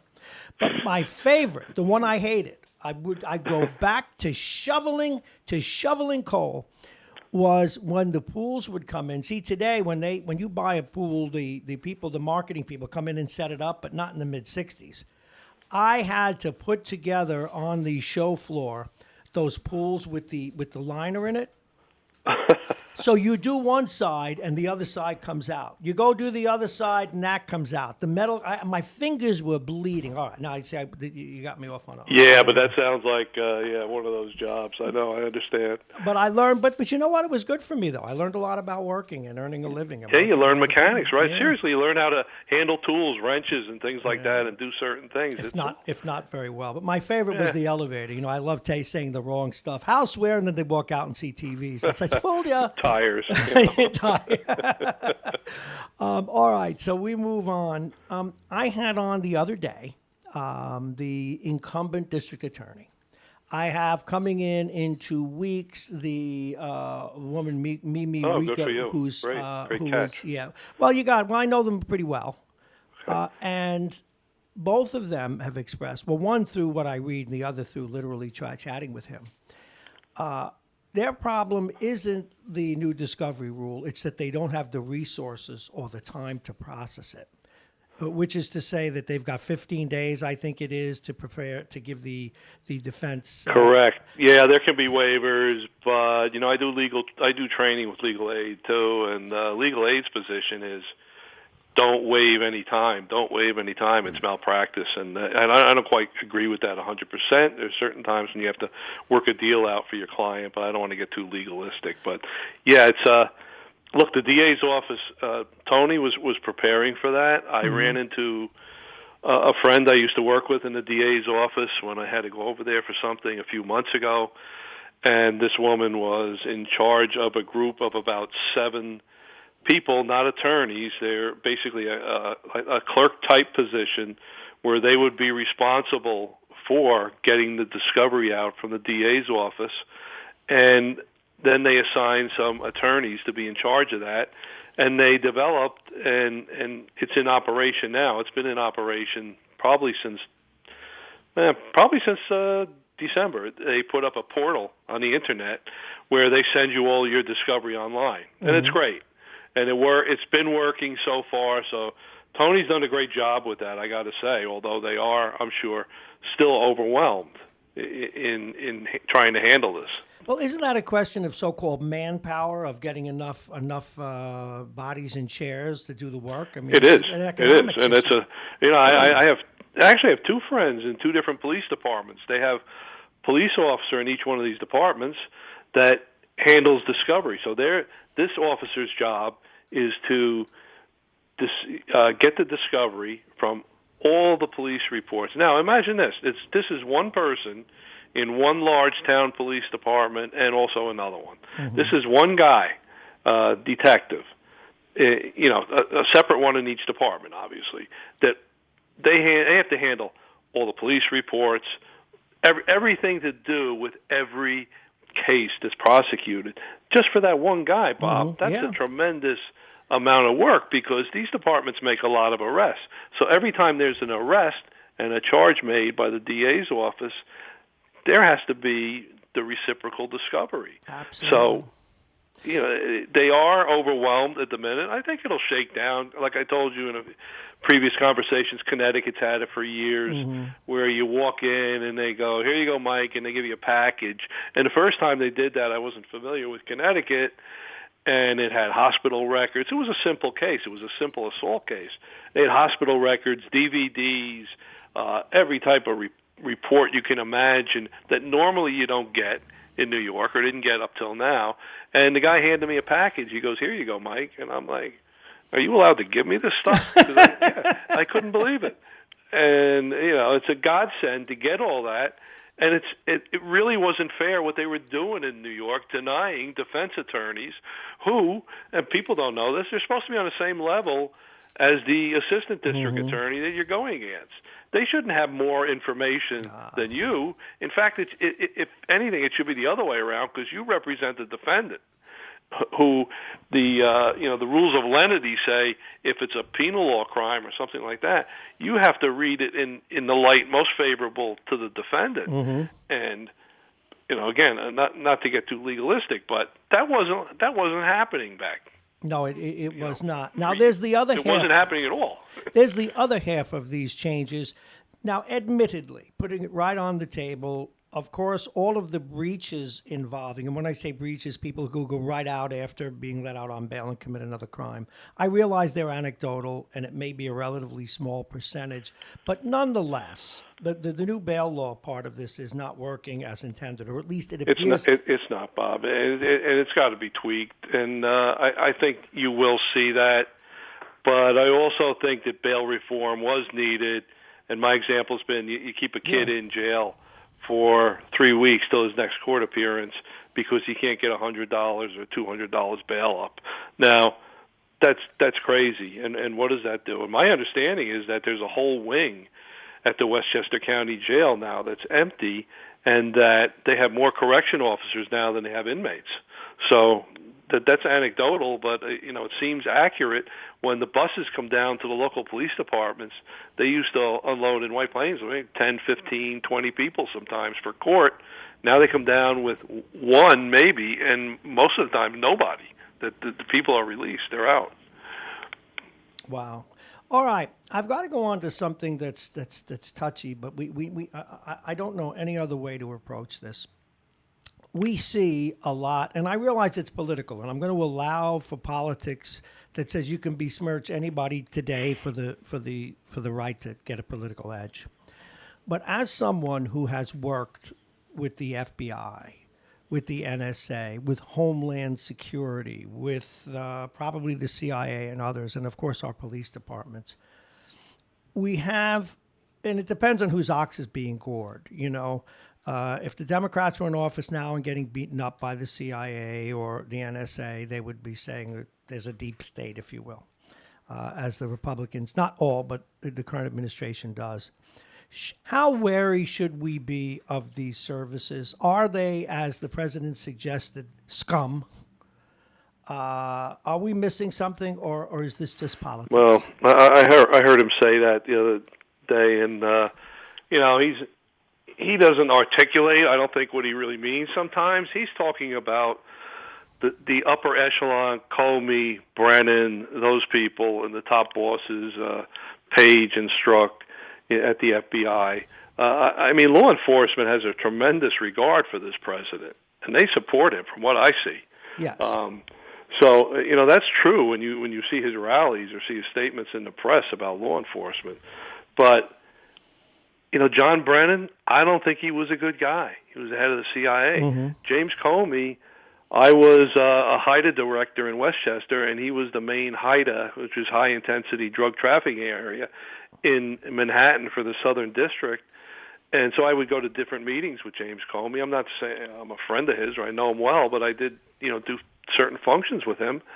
And I thought he was a fantastic guy. He's affable. He's really intelligent. He has a lot of charisma, but the stuff that's come out, Bob, you can't go partisan in these jobs. When I was in the DA's office, there was a bright line between what I did as an investigator and criminal investigator than what I could do going to a political rally or something like that. You have to keep that bright line. You can't get partisan politics involved in this. Understood. And I think Brennan's really off his rocker. I really believe that. Comey, I think he's just playing partisan politics. Even though he was a Republican? Yes. So you think maybe he was a never Trump Republican? Because I think being fired really hurt him to his core. We'll say that? Oh, okay. But now let me ask you something, because this is something that I thought about when this is going on. And this is not to forgive any excesses, okay? But movies are often better done by HBO than they're done because they have more time and more resources than in the theater. And they did a great John Gotti, much better than the dopey thing that Travolta was in, with Armand Assante. I don't know if you ever saw it, but I highly recommend it. I didn't, and the only reason I didn't, Bob, because it got panned by the critics, but I love that No, stuff, not so. the second one. Okay. The HBO one. Go rent Okay. it with Armand Assante. This was not panned. This is an award. This was really well done and well documented. But there is, and I forget the guy's name. You probably know him. And it was after the second, and I'd be a liar if I didn't say that Trump's career reminds me of Gotti's. And the dynamic of being Teflon, by the way. But there's a point where one of the FBI guys says, I want this guy. I'm tired of them buying off witnesses and I want this guy. Isn't that crossing a line when you get to that point? Are you talking about... an investigator who's trying to put Gotti away says in one of the scenes, I want this guy. We're going to get this guy. And then there's a bad Not if you know he's doing bad things, but you need the evidence. You need the way in there. Now, usually there's a complaint that comes in, but if somebody, just through observations, if you're a trained investigator and you go out and you're looking at a social club on Union Avenue in New Rochelle or anywhere else. You're talking to me?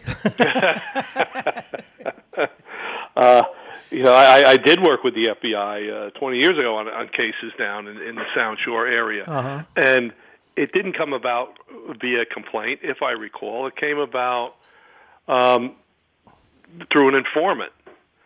And, if an informant, a complaint is different. Complaint is when somebody's been wronged and they go in and say, listen, this guy did this to me. And an informant is somebody comes in, they're looking a lot of times just to save their own skin. And they'll say, listen, I'll give you this. I'll give you these guys are doing this here and stuff like that. We opened up a huge investigation. And you're not targeting individuals per se. You're really looking at the organization. No, and, hey, I understand if you do that. surveillance, they do something bad, they do something bad. But here's my point. And I'm not defending them. I'm simply saying because sometimes we make mountains out of molehills, and sometimes we need to make a mountain out of a molehill. I get that. But I always got the sense that aside from the political part, and some of this may be naive, that there were people in these jobs that really felt, such as the whistleblower, that the president did things that were inappropriate. And so they say, hey, this guy's breaking the law every day. I'm making this up now. Yeah. So when is that guy considered political, and when is he just considered saying, hey, this is what I'm here to do. I got to investigate this. I've got a complaint, or I've seen something. It's an interesting dynamic. I guess you have to go to his motive, right, Bob? Because Yes. look at this Vindman, Lieutenant Colonel Vindman, and his brother in the White House. And you know what? There's a lot of screaming, but it's died down about Trump firing him and his brother and Sondland. But you know what? He can do it. It's like we were talking about before. You don't follow the rules, or you can fire anybody. You can fire somebody even for your any boy reason Comey or no said reason that. at all. Even your boy Comey said that. He said, no, it's his right. I work at the pleasure of the president. I get that. But anyway, It's just a thought. All I'm saying is that it isn't political if someone is, and I'm not suggesting this was the case because I do not know. But certainly the president, in the eyes of some, has done some things that would make somebody say, we got to get him out of there. It doesn't mean they're what right. would be wrong, Bob. I'm a guy in the DA's office, right? I'm chief investigator, and Yeah. I don't do the investigations. At that point, I'm basically a supervisor telling people to go out and do this and do that. And my daughter didn't get the right flowers at her wedding, and I never liked the florist, right? This is an example. This isn't a true story. And plus, you're a miserable human being. Let's add that to the... Okay. Yeah, and then this guy is, I've never liked this guy. He screwed me with the flowers. It was embarrassing to my family. You know what, look into this guy. See what you can find. That's wrong. Awful, yes. Okay, that's obviously wrong, but you have to use that as an example, because if somebody comes off the street who doesn't have that motive, and that's why I think it all goes to motive, and says, hey, you know what, this guy, something's going on with this guy. He's in his office till 3 o'clock in the morning. These big Cadillacs pull up all the time. I see this, I see that.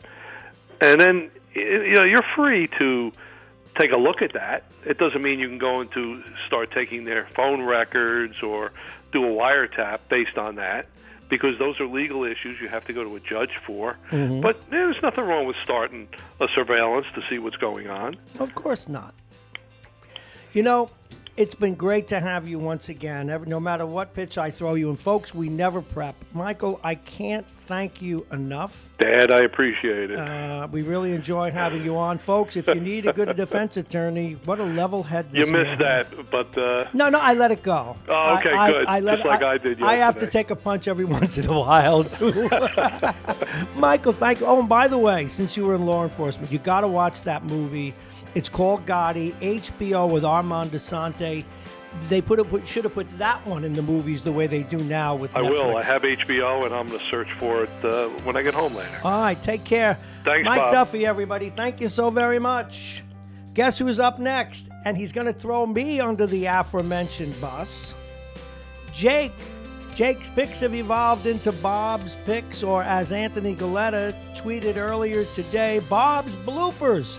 And one of the heartbreaking things, folks, as we go now to the Jake segment, is that I actually rooted against myself because I'm such a fan of John Tortorella, only to listen on the phone as I won my bet but broke my heart in overtime. So we'll be right back with that. We've got to give you a weather report. And the weather, of course, is brought to you exclusively, is 802 exclusively by Night Hebrew of New Rochelle, voted one of America's best rehabilitation and senior care campuses, and it's right here in New Rochelle. Visit uhgc.com. As we put Jake under the lights. Good morning, Jake. I didn't put your mic on yet, but they heard you anyway. All righty, where's my weather report? It is right here. Folks, wait till we get to Friday if you're just tuning in. This is called a reveal because it's raining. It's going to rain all day. 42 degrees, getting up to 46, 47, maybe even 50 today. The rain will ebb away tonight. A few clouds. Temperatures dropping to 32. Tomorrow, sunshine, followed by increasing clouds. Temperatures getting up to the mid-40s again. It's Thursday, things start to change. Periods of snow, sleet, and rain. And it says changing the rain, but rain can't change the rain. It already is. Unless, of course, it changes gender, then we have to call it whatever it wants to be called. The high will be 48, the overnight low 24. Now, here's your surprise, Jake. Did you hear the weather yet? Do you know what's going to happen Friday? You don't, do you, Bob? Very cold. Very cold on Friday. Lots of sunshine. You like that, don't you? The high will be 29. But guess what's going to happen Friday night, Jake? Single digits, baby. 9 degrees without the wind chill. You'll be freezing your huts off. In front of my fireplace. In front of the fireplace, curled up with his missus, with a nice cup of cocoa, a cigar, and hot chocolate. He'll be ready to go. All righty, we've shared the weather. And now it's time for Jake's Picks of the Week. But Jake's Picks of the Week actually involves Bob's bloopers. Thank you for the words, Anthony. We'll use that. It works and makes sense. This is brought to you by Dominic's Fine Cigars, licensed retailer with a big selection, including Arturo Fuente, Padrones, and more. Dominic's Fine Cigars, located on Boston Post Road in Larchmont. Now, yesterday, and of course, we're also going to talk about, I'm sure you read it in the paper, with this new crazy format. Baseball's just trying to obfuscate the fact that they have an illegitimate sport. They're right next to professional wrestling now. At least professional wrestling admits that it's just a show. All right, how did I do, Jake? How did I do? You seem to be right around a little over. You're 600 on the year. You got 4-2 yesterday. Not too bad. Victory is... Look, see that? I'm But not it's just a hard to, good-looking man. I'm correct. Mando. It's hard to... again, playing without the point spread, we need to figure out a scoring system where if you pick an obvious favorite over an underdog, that's no fun. You can't really score that, so you should get negative 2 points for that one, I should know. think. Like the one with Tampa Bay. Remember I struggled yesterday when it came up, and I said, I love the fact that this guy, Tortorella, has turned... they lost their 4 best players last year to free agency, and now they lost their best player to injury, and they still struggle to a 1-1 tie. They're the best coach team in hockey, except maybe for the Islanders. And so I lost in overtime. You did, yes. Yeah. Okay, so to give me each game, let people The share. Islanders- You're sharing in my wisdom. The Islanders won. You picked against the Islanders. You picked the Capitals. Yes, I did. They won 6-3. Good for them, though, because I like the Isles. The Coyotes beat the The dogs. Canadiens. Ruff, ruff, ruff. Who did I think I rooted for the Canadians on that, huh? You did.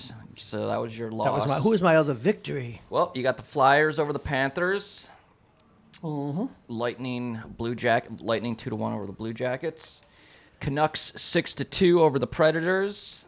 And the Flames 6-2 over the Sharks. So I'm doing all right. There you go. I'm batting 600, folks. I'll Don't come up with forget- I'll come up with a scoring system to make it a little more. You have to. Well, this morning I was busy tearing apart the newspapers.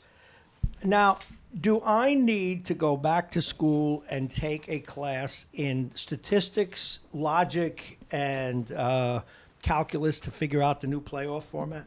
Well, the new playoff format won't happen for a couple more years at least. But I didn't like it when I first read about it. Can but you the explain it to those of us who have tiny brains? Just a lot. The reason I like it now that I think it might work is because Jake Schaefer, by the way. I forgot. Everybody knows him, so I forgot to give your name. Jake, I just said Jake. But the only reason I like it is because over half of Major League Baseball teams would make the postseason. So that means Sort you're of going to like go hockey, late into the season, and you're not going to have that many meaningless games because so many teams, 16 out of the 30 teams will make the postseason. But you're probably going to have 25 teams that are in contention right into the last final day. So every game will count.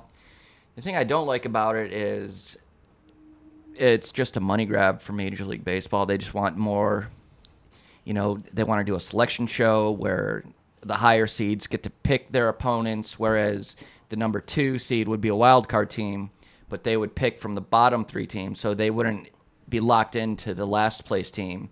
They would get to choose who they wanted their opponent to be based on how they match up with them. You get to choose? Yeah, That's ridiculous. But they want to have a selection show. Sports should they be want in to position. They want to have a stupid televised selection show where the teams come together and they pick their opponents, which I don't like.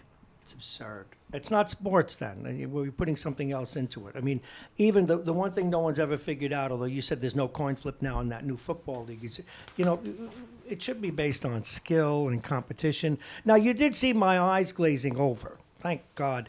Now, apropos of that, anything else you want to say about this new format? And then I want to talk about some of the stuff that's leaking out, some of the things that you and our own Steve Callis have talked about. Anything else to say about that? Talking about the interview with the Astros old manager? Yes. Yeah, he very wishy-washy. It was very interesting. It definitely seems that like he was kind of out of the loop, and Beltran and Cora were definitely the masterminds. They had their own little room where the GM was with them too. The GM called where the black arts took place, and on 2 occasions the ex-Houston manager went into this room and twice destroyed the monitors that they were using to cheat. But never once did he actually go to the players and tell them not to cheat. Did you believe him? I did believe him. The thing that was a little sketchy was when they asked him about the buzzers, and he would not give a clear answer on that. So that led to me to believe that, yes, there are buzzers, and yes, a lot of teams are using them. Beltran played for the Mets. Cora played wherever he played. He then went on to be the Red Sox manager. Right, but here's my point. The more we hear about this, and what I'm noticing, the less we hear from Major League Baseball. See, one of the things that the baseball sports don't get is, as well as media savvy as they are, what they don't understand about investigative reporting is that the less you say, the more we listen.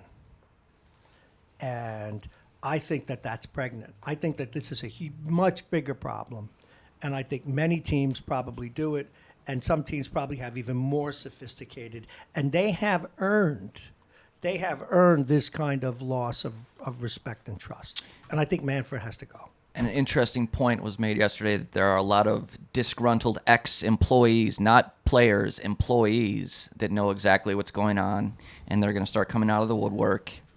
So it'll just be, before opening day, I'm sure a lot more will have come out. Spring training is going to be a complete mess. It'll be great to watch. I can't wait to see Altuve and Bregman and the Astros let the New York press get their hands on them. I think what somebody with deep pockets who wants to have a lot of fun should do is go to a Major League Baseball ballpark and give out phony buzzers.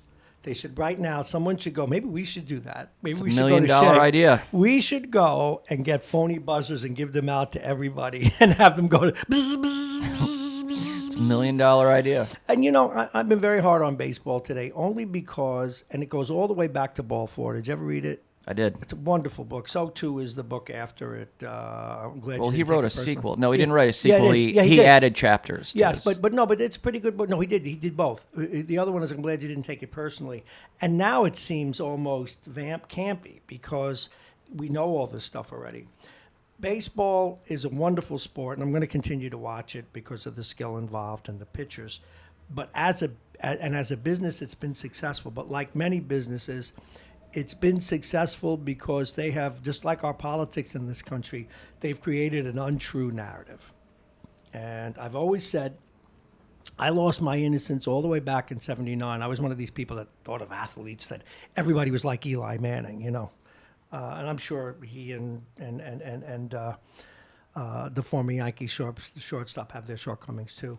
But when these men that I admired went into the stands and beat a fan with a shoe, I realized that I wasn't dealing with the elite of America. They just have physical gifts, but they're also very competitive. And they gamble, which is why gambling is such a problem. And the other thing that they do, being competitive, is that they cheat. And sports either needs to just never go into that domain unless they catch someone red-handed, or they need to shut up.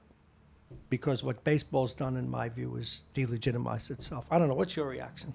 Well, I think the Yankees better be careful because a lot of Yankees have come out publicly and said that the Astros stole a World Series from them. But where was Carlos Beltran last year? Who gave him a paycheck? The Yankees. He worked for the Yankees last year. You think he just sat around and All of a sudden found religion? yeah. So I think the Yankees better be careful about, you see a new headline every day. I think yesterday was Tanaka. CC was crying a couple weeks ago. So we'll see what comes out. It'll be interesting. All right. Did you see the Knicks are looking to bring back Van Gundy, who was a great coach, by the way? What do I you like think the of that? two. I like the two guys on the radar of the new general manager, Van Gundy and Tom Thibodeau.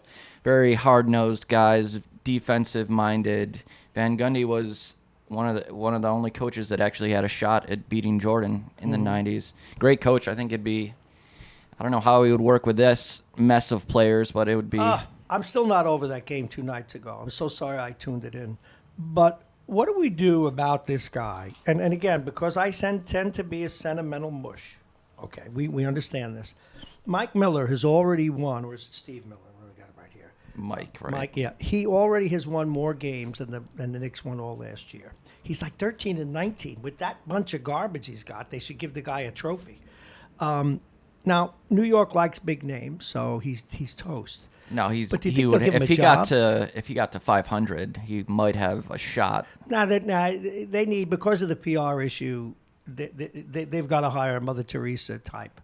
But and I wish he had a shot. But realistically, do you think they'll make him an assistant coach or send him I'm back sure. up here to Westchester? I mean, you got to reward him, or they just write him a check for $1 million and say thanks. No, I'm sure they'll bring him back. He's a good coach. I mean, good. He's an grief. asset. I mean, when you watch them play, as I did, you realize it's a heap of garbage. And I never talk like that about it. I mean, high school players wouldn't do what they did in those last 5 minutes when they had an 8-point lead with 2 minutes and a half left. And I always say that they should be losing as many games as possible, but the NBA draft coming up is an all-time awful class of rookies that are going to be coming in, so there's really no one to tank for. No, and but they have a bucket. I was reading. They've got a bucket full of money. Geez, I think I need to move my car for these suburban guys here. No, but they haven't been doing construction. Now they're coming back to do I don't know why they take Mondays off or whatever it is. But so anyway, I have a couple of other items I wanted to get to. Yesterday, and I didn't know he was still there. RG3. He's a backup. He's a backup. Now, how long has he been a backup? He is a backup to Lamar Jackson. Okay. But he's still a good quarterback. Anyway, he joined you and many others yesterday. That XFL game got great reviews. Big ratings. I did watch the kickoff. Much better way to play, much more sensible, a little safer too. Exactly. But the way you have both teams lined up in the middle of the And the ballpark, kicker's all by himself. and he's got to drop it in. He can't, and then when they run, it was a little more sensible. People really liked it. They liked the new rules. What do you think? It'll be really interesting to see what the ratings are this coming weekend because, of course, the first weekend, a lot of curiosity. People are going to be looking in. But will it hold the second weekend? Because the last time the XFL came out, 20 years ago, it was huge first weekend, but then it was just... Well, what about the who's playing? I mean, one of the things about that first game they showed was it was in a small ballpark, 20,000 people. Do you know where they're going to play the other games? You have any idea? Like, where's the New York team playing? MetLife. Oh, they are playing at MetLife. I may actually go see them. Yeah, I'm not even sure what tickets go for. I'm sure the tickets are cheap, but I'm assuming they keep parking the same, hot dogs, beers, all probably the same. Question. When's the last time you went to an NFL football game? Jeez. I went to a Giants-Jets game. Or no, I went to a Jets game. I was given really nice tickets, so I went only for free. I would never pay for an NFL game. Okay. Well, the last time I went to an NFL game, I'm going to get myself in trouble, but honesty is what we do here. It's been about 20 years, I guess. I was shocked. It was a Jet game at the behavior of the people in the parking lot and on the ramps. Shocked. It was like some sort of, what do they call it in college? It's really like a fraternity party. Thank you. That's a word I couldn't think of. Beer cans all over, people drunk, people yelling, people. I get it. It's sports. But it was very unsavory. People jumping off cars through tables. Yeah, stuff like that. Just really crazy stuff. And then yelling at other people when they were up on the ramp and throwing beer cans at them. And again, a lot of people were just having a lot of fun. And it's just strange. In fact, I used to have on, and I got to start getting her on again, the head of traffic for all New York State and law enforcement. And you want to hear them go humana, humana, humana? This is what I'd say. Now, since we know statistically that some 20% of people leaving a football game are legally drunk, why don't we just put some cars out and just start taking the business people? No, it's not about business, it's about the law.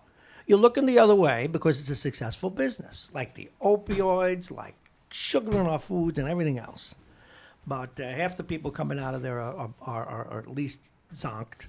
When 20% are legally drunk, or 10%, some number, even if it's 10%, 100,000 people, it's 10,000 people are coming out of there. I'm sure it's a lot higher than 10% too. But that was the conservative number. All right, what's been on your mind in the sports world as we move forward? What do you got? Seton Hall Pirates, everyone's starting to get on their bandwagon. I was on them since day one. Now everyone's saying they're going to the Final Four. Basketball? They are going to the Final Four, huh? Who is in the Final Four? Right now? Tell us why we should care. Well, I would go Gonzaga, St. Mary's, Kansas, Seton Hall. What about Gonzaga? Where are they from? California? Where are they from, Gonzaga? They're deep west. I think it's Seattle. Seattle. Okay, Gonzaga. Big money. Do you think that college athletes, Division I, should be paid? I do, but I think the rule's going to change in a year or two to let the high school players just go right to the NBA. I was listening to the number one agent the other day. I'm trying to learn more about basketball since I've opened the show up to more sports. And he's saying that it's going to really hurt a lot of these players because a lot of them are going to get into bad habits early and they're not going to fully bloom. He thinks that they shouldn't really let NBA players play until they're 20, which you can't do legally. But I don't know. How do you feel about that? Well, if they have the chance when they're 18 and someone's going to pay them all that money, if they don't care, it's going to stunt their growth as a basketball player. Let them do it. Why not? And if the businesses want to do it, then they should be able to do it. Exactly. Hockey's interesting. I didn't know this until my grandson was being looked at by some colleges. Now, he's not going to play. It's the tow company. He's not going to play Division I. But if he was, had he been drafted, he's got a scholarship Division III school, partial. Had he been drafted, or if in his first couple of years in Division III, he's going to they like him for Division I, then that's a shot. But what they're now telling a Division I player, please don't come to college at 17 because we're not going to take you. Go play, it's like semi-pro. It's called junior hockey or major junior in either Canada or here in the States. Play that for 2 years and come to us when you're 20 and have a man's body. What do you think of that? Well, the thing about the NBA players is that they all go broke.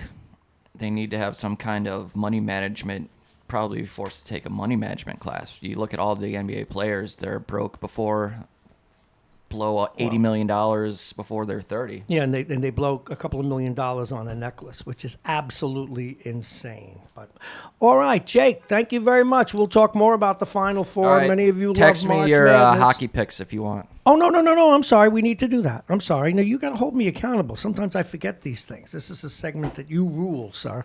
All right, it's time. Hold on. And I know we've got Ivar Hyden on hold. We'll get you in a moment, Ivar. But right now we've got Bob's bloopers or Bob's picks of the week. Go ahead. Daily picks. Come on. Do it every day. Well, that's official name of this segment. But Bob's daily picks of stupidity. I like that. Look at how handsome I am. Look at that. I'm sorry. Jets home favorite against the Rangers. Oh, please, God. Oh, God. All right. What's the line? 120, 140. I'm going to be rooting against them, but I've got to win here. I'm going to root for the Jets. I'm going to pick the Jets. Isles.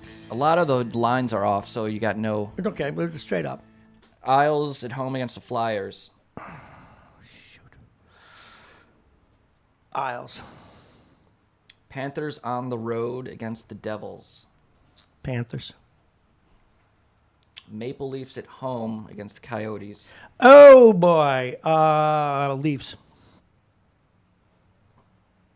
Sabres at home against the Red Wings. That's like two boxes with no arms hitting each other in the head. Sabres at home against the Red Wings. Oh, the Red Wings. I'm going to go with the Wings. I'm going to pick the dog there. They've been playing better, but they're the worst team in hockey right now. Lightning on the road against the Penguins. Ooh, the Lightning on The line the is off. road. There's no. I am going to go with the Lightning. Golden Knights favored on the road against the Wild. 105-25. Knights. Stars at home favored against the Hurricanes. Hurricanes. There's an underdog. for Stars you. burned me the other day. Avalanche at home against the Senators. Big favorite, Avalanche. Oh, give me the Snowboys. Oilers at home against the Blackhawks. No line. Oilers. And the Blues on the road favored against the Ducks.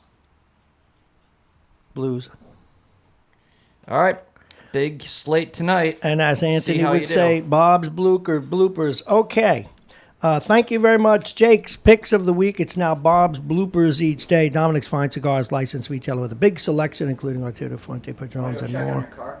What's that? Let me check the car. Yeah, just see if they put a ticket on it yet. I got to move that little buggy maybe.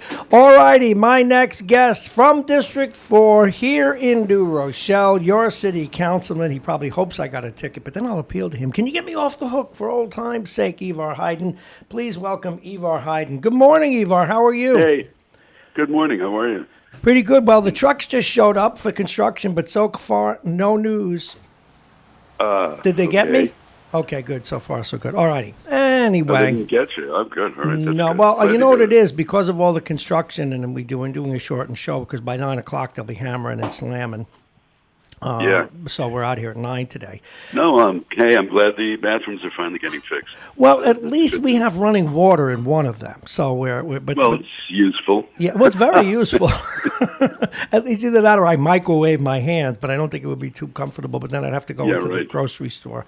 All righty, sir. We were talking with the mayor and others. Now, I got to tell you, so last night I'm driving to get a sandwich, and I worked late. Well, no, not too late, but I'm driving across North Avenue. And I know I say this, and it's like a broken record, but I'm driving by that new building on Fifth Avenue. Yep. And all of a sudden, there were 4 stories I didn't see 2 weeks ago. What? These things go up like weeds. Well, actually, that one's topped out. It's been topped out for a while. I'm surprised.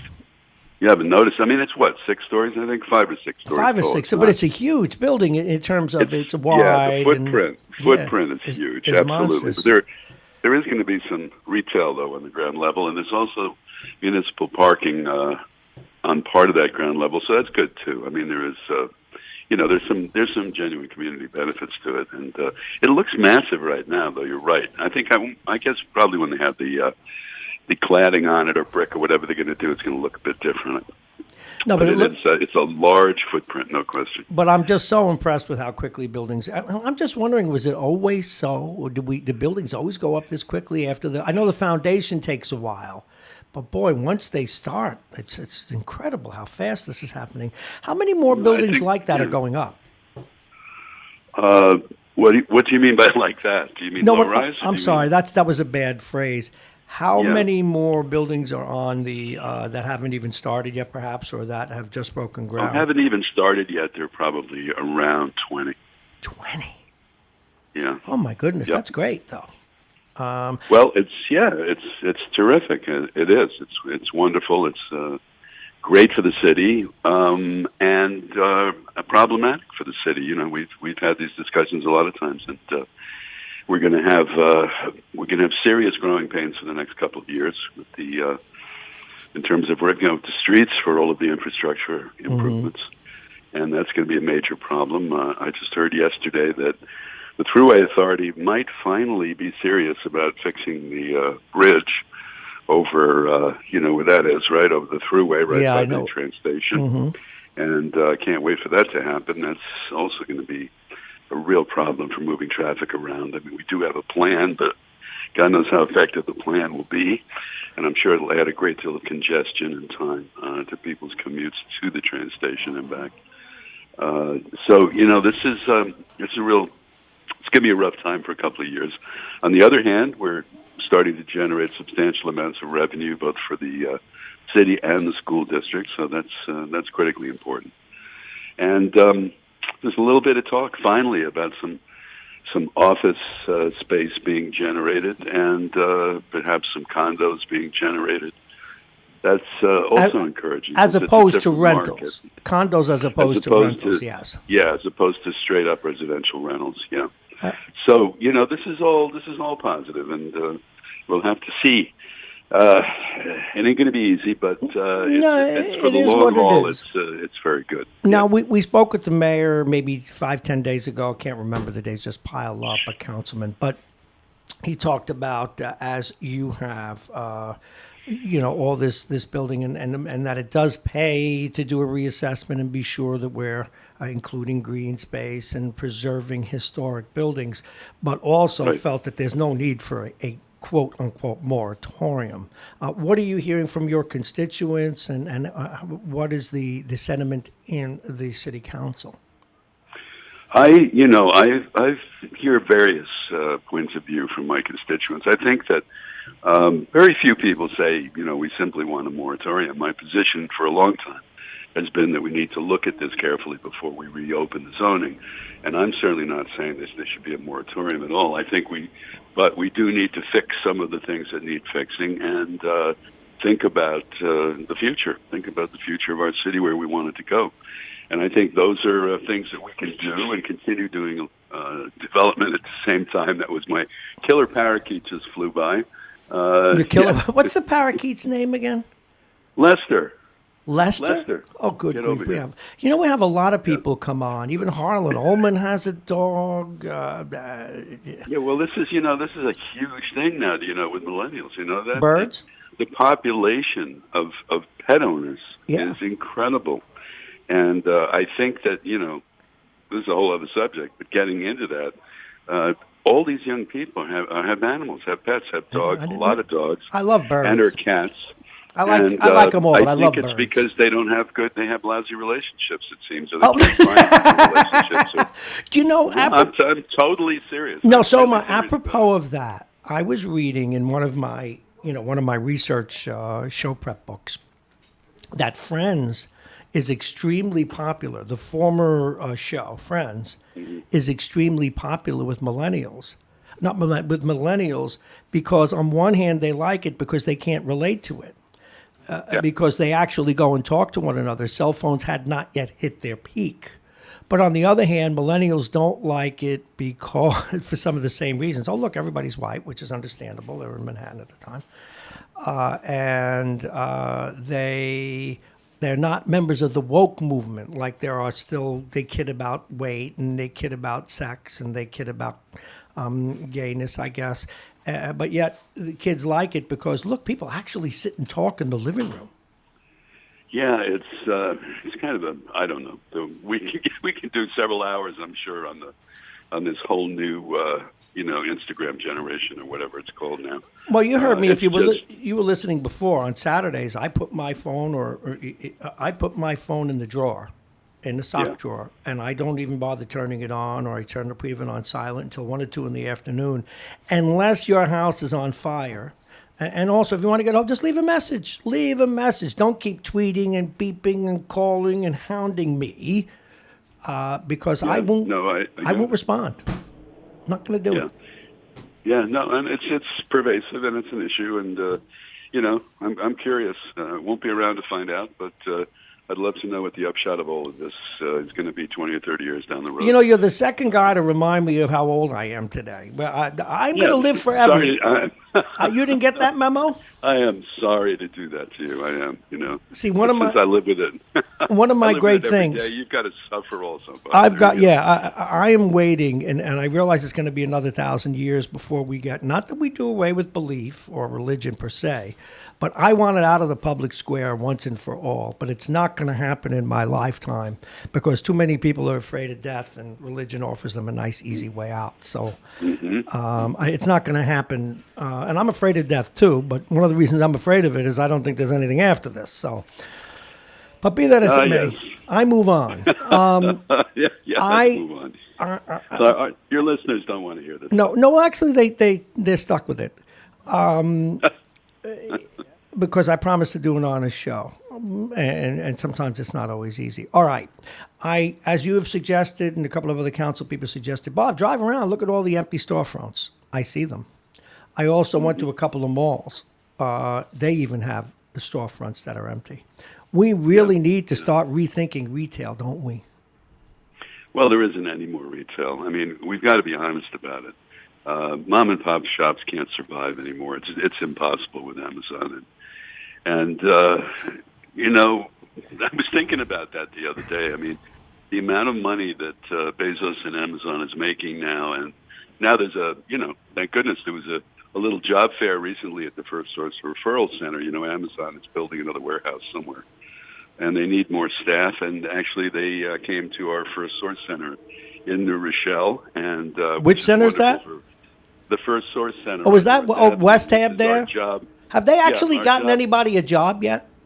Oh, a couple of hundred people. Yeah. Really? For real? Because I went in there once. They couldn't find their answers with 10 hands. Real. I mean, okay. Part of the issue was supposed to be helping with construction jobs. Yeah. That was one of the big part of it, and actually only probably a dozen of those. Well, that's what I'm saying. But if they were undertakers, nobody would die. 100 regular. Okay. It's very hard to get construction jobs if you don't have any skills, and that's part of the problem is getting an apprenticeship program going that teaches people genuine skills. Okay. But Amazon. Okay, my apologize to them. Well, that's good to know. Where is Amazon building their spot here?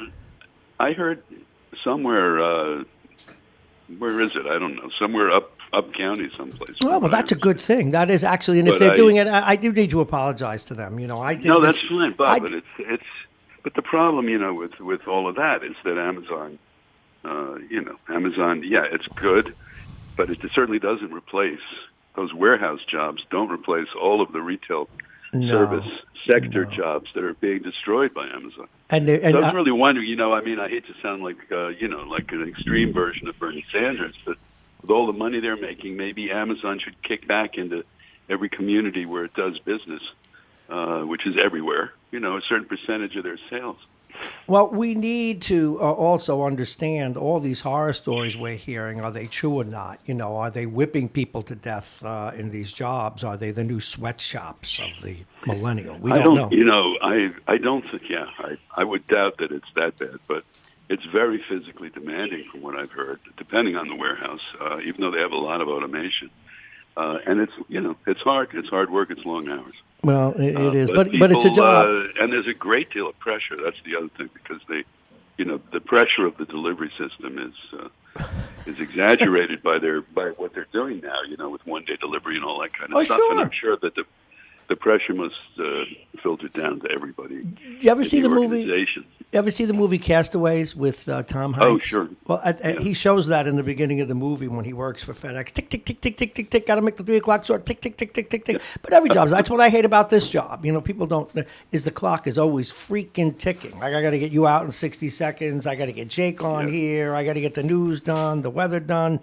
When I die, not when I die, excuse me, well, maybe it's equivalent to when I leave the radio, I will kill all clocks. I will smash them to smithereens. All right, what do you got that you want to shout out about, sir? I don't know, actually, Bob. I mean, there's so much going on. I'm really, we have a council meeting tonight. Some interesting potential discussion topics.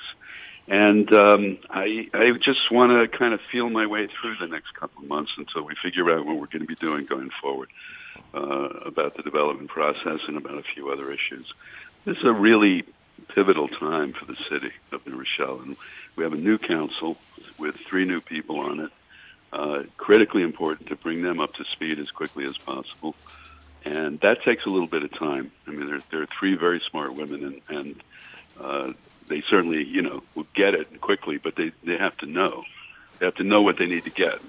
And that took me a long time when I was first on council. Nobody really sits you down and reads you the rules and explains everything to you without bias. That just doesn't happen. So it's tricky. So I'm hopeful. I think going forward, the city is going to be moving in the right direction. And I do feel bad for everyone, including myself and my business in the downtown, with all of the traffic and congestion and infrastructure issues over the next couple of years. And I'm hoping that we'll be able to hang in there. You may want to move to the train station. Sit next to me over here. The people come by here by the dozens and dozens and dozens every day. Dozens and dozens, thousands actually. Running to the train and then running back home from the train. I can't wait for the spring. But you got to get those speakers out on the platform. Well, we're waiting for we had to file a permit, so all that process, okay. And we're waiting for the signage and a couple of other things and the new bathrooms. But we're going to do that, my friend. No, that's a great idea, Bob. Well, thank you. Idea. It's always a pleasure, Ivar Hayden, and you stay strong. By the way, you never plug. You come on and you talk. Where's your business? What do you do? It's called Backstreet Gallery and Custom Framing, and it's at 43 Lawton Street, across from Library Green, downtown New Rochelle. And our bread and butter business is custom framing. We also make, create, and sell fine art, and do a lot of other art-related things, too, including digital printmaking and that kind of stuff. So, thank you so much. Well, no, you should always do that when you come on. It's something I do neglect to do with yourself and your colleagues. So thank you very much, Ivar Hayden. It is always a pleasure, and I still wish I had your voice. Thank you, sir. Thank you. Thank you, Bob. Bye-bye. Thank you.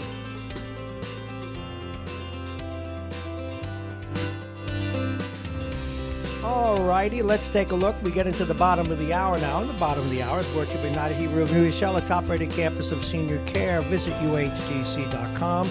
Aging Issues Management, the law firm of Pena and Kahn, Dominic's Fine Cigars, and Plug-in Virtual Reality.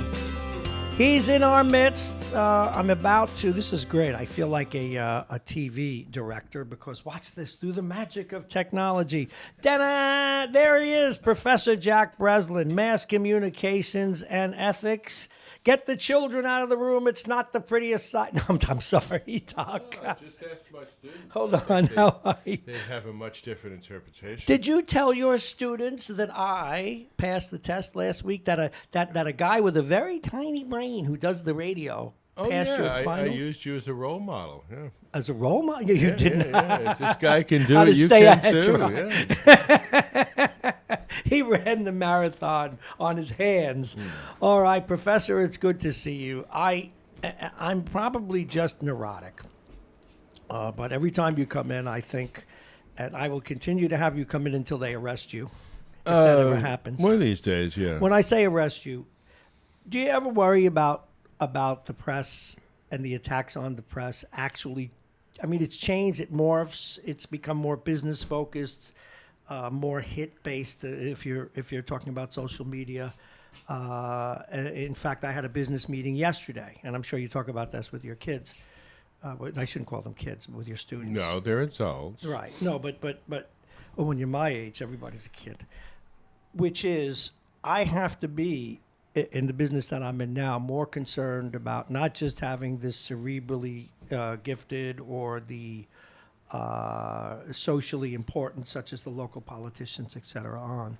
But I also need to consider people who are very popular and get me lots of clicks and listeners. Otherwise, I go out of business.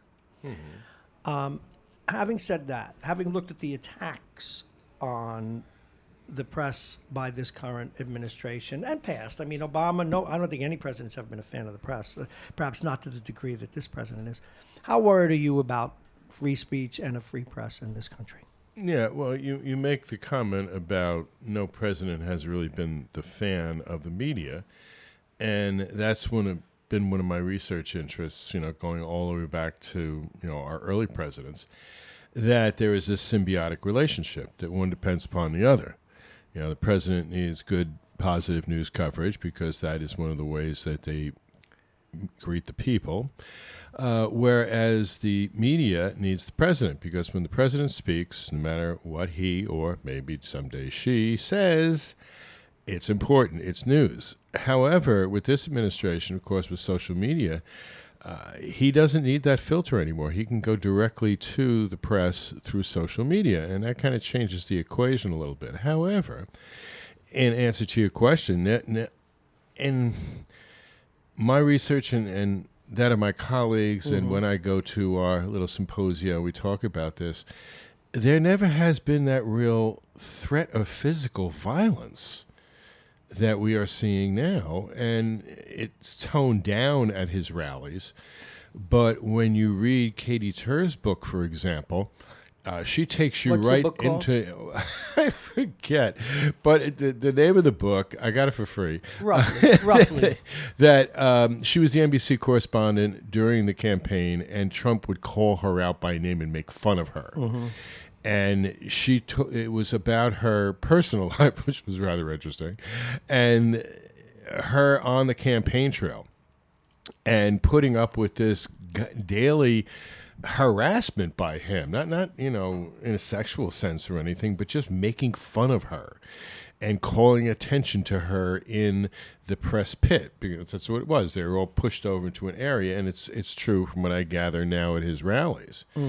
And the one time where, let's get him and this kind of stuff. Well, one of these days, one of these people is going to go and climb over the barrier and assault a member of the press. And I am very fearful of that happening very soon. And then after it happens, we're sorry, and we should have took more, and the president didn't mean it, and all this garbage. But when you read that book and you're feeling being with her in that press pit and this kind of rhetoric and people yelling at the media, it is frightening. Absolutely frightening. Of course, remember the name of the book? Hey, I can't remember my name. No, but that's okay. But you'll have to email it to me. By the way, apropos of that. Oh, no. Ladies and gentlemen, I will not lend a book to Marrone. No, I was lend a no, book to wait. You see, now you preempted me. You are donating you to preempted Marrone. me. I want you to know, I was looking at my bookcase. Now, I have 3,500 books. Oh, yes, somewhere. No. But let me just tell you. I put a yellow sticker on it with the names of both books. Oh, good. And every weekend. Slowly, it's making its way. It's in there somewhere. But I want you to know, yes, yeah. one is about fielding, Right. about baseball fielding, and Fielding. and And the other it's- one is about is a political book. Right, the Imperial About the Presidency. Imperial, and I want you to know that on the political side, I have the Imperial Presidency one, and over in my sports case, and I will find them. Because, And you might even read them before you bring it back. You Yeah, have yeah. shamed me. No, I read both of them, and you have good. shamed me, sir, and rightfully so. Not but libeled. No, but aren't you Right. glad it's not libel, It's not and it's actionable. not done with No. maliciousness, but I want you to know that I really do. I have those Okay. stickers up because Thank you very much. I Thank you, hate because you. one of it is I- inscribed. Yes, It's I'll inscribed. find the freaking book, Professor. Because in the off season, I like to read a baseball book. No, or two, hopefully, I've got a million of them. Tell me, you don't even have to go to the library. I got every good book ever written by a pitcher. Does any pitcher interest you whose book you do not have? No, I just kind of read like one or two during this period. Okay, the best I can't think of, was Ball 4. Maybe I'll read pitch that a long time ago. In Maybe I'll seminary, pitch forever. On the seminary, going on a bus to ordination, I read Ball 4. Okay. Now, Maybe I'll pitch forever. Which pitcher wrote that book? Gaylord Perry? No, that's me in the Spinner. I got that book Right. too. No, I don't know. Okay, is Satchel Paige. Oh, great book. the great The Satchel, subtitle yeah. is "Don't Look Back. Something might be gaining on you." Great book. The B-ball, the hesitation pitch. Do you know he was so good, Professor, that when he was barnstorming, he would do this deal where he'd take the outfield out. No outfielders, and he'd strike out the side. For real. It's just a great book. And what a little known fact, when you were as good as he was, even though he was in the Negro Leagues before he finally made it, and he was nearly 60 for Cleveland, he made a lot of money because he was such a big drawer. They paid him just to come in and strike out the side. And, But anyway, so if you ever want any book on pitching, I got them all. I love, it's a classic case of, I mangled my arm as a kid, and I became obsessed with pitching when I rehabbed, and I still love pitching. So that's just so you have that. Anyway, okay, moving on. And since you called me out on that, we hope that you're not a member of the press when Trump points to somebody who wants beat up. But it wouldn't be a bad thing. Actually, I made a boo-boo this week.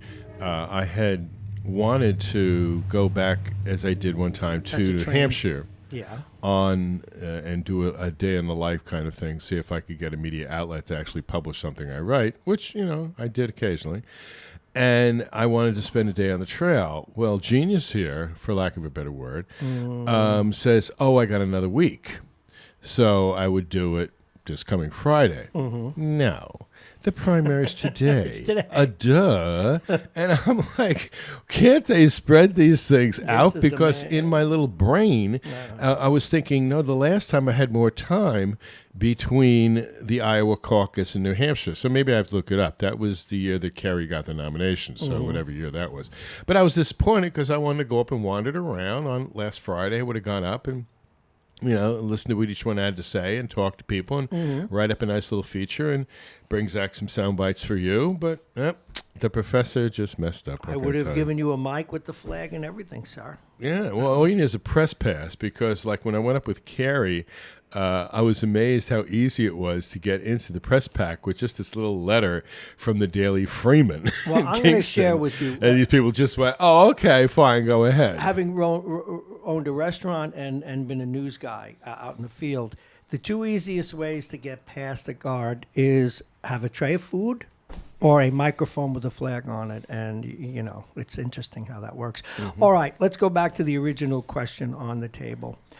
How concerned are you, though? Oh, no, here's the next part.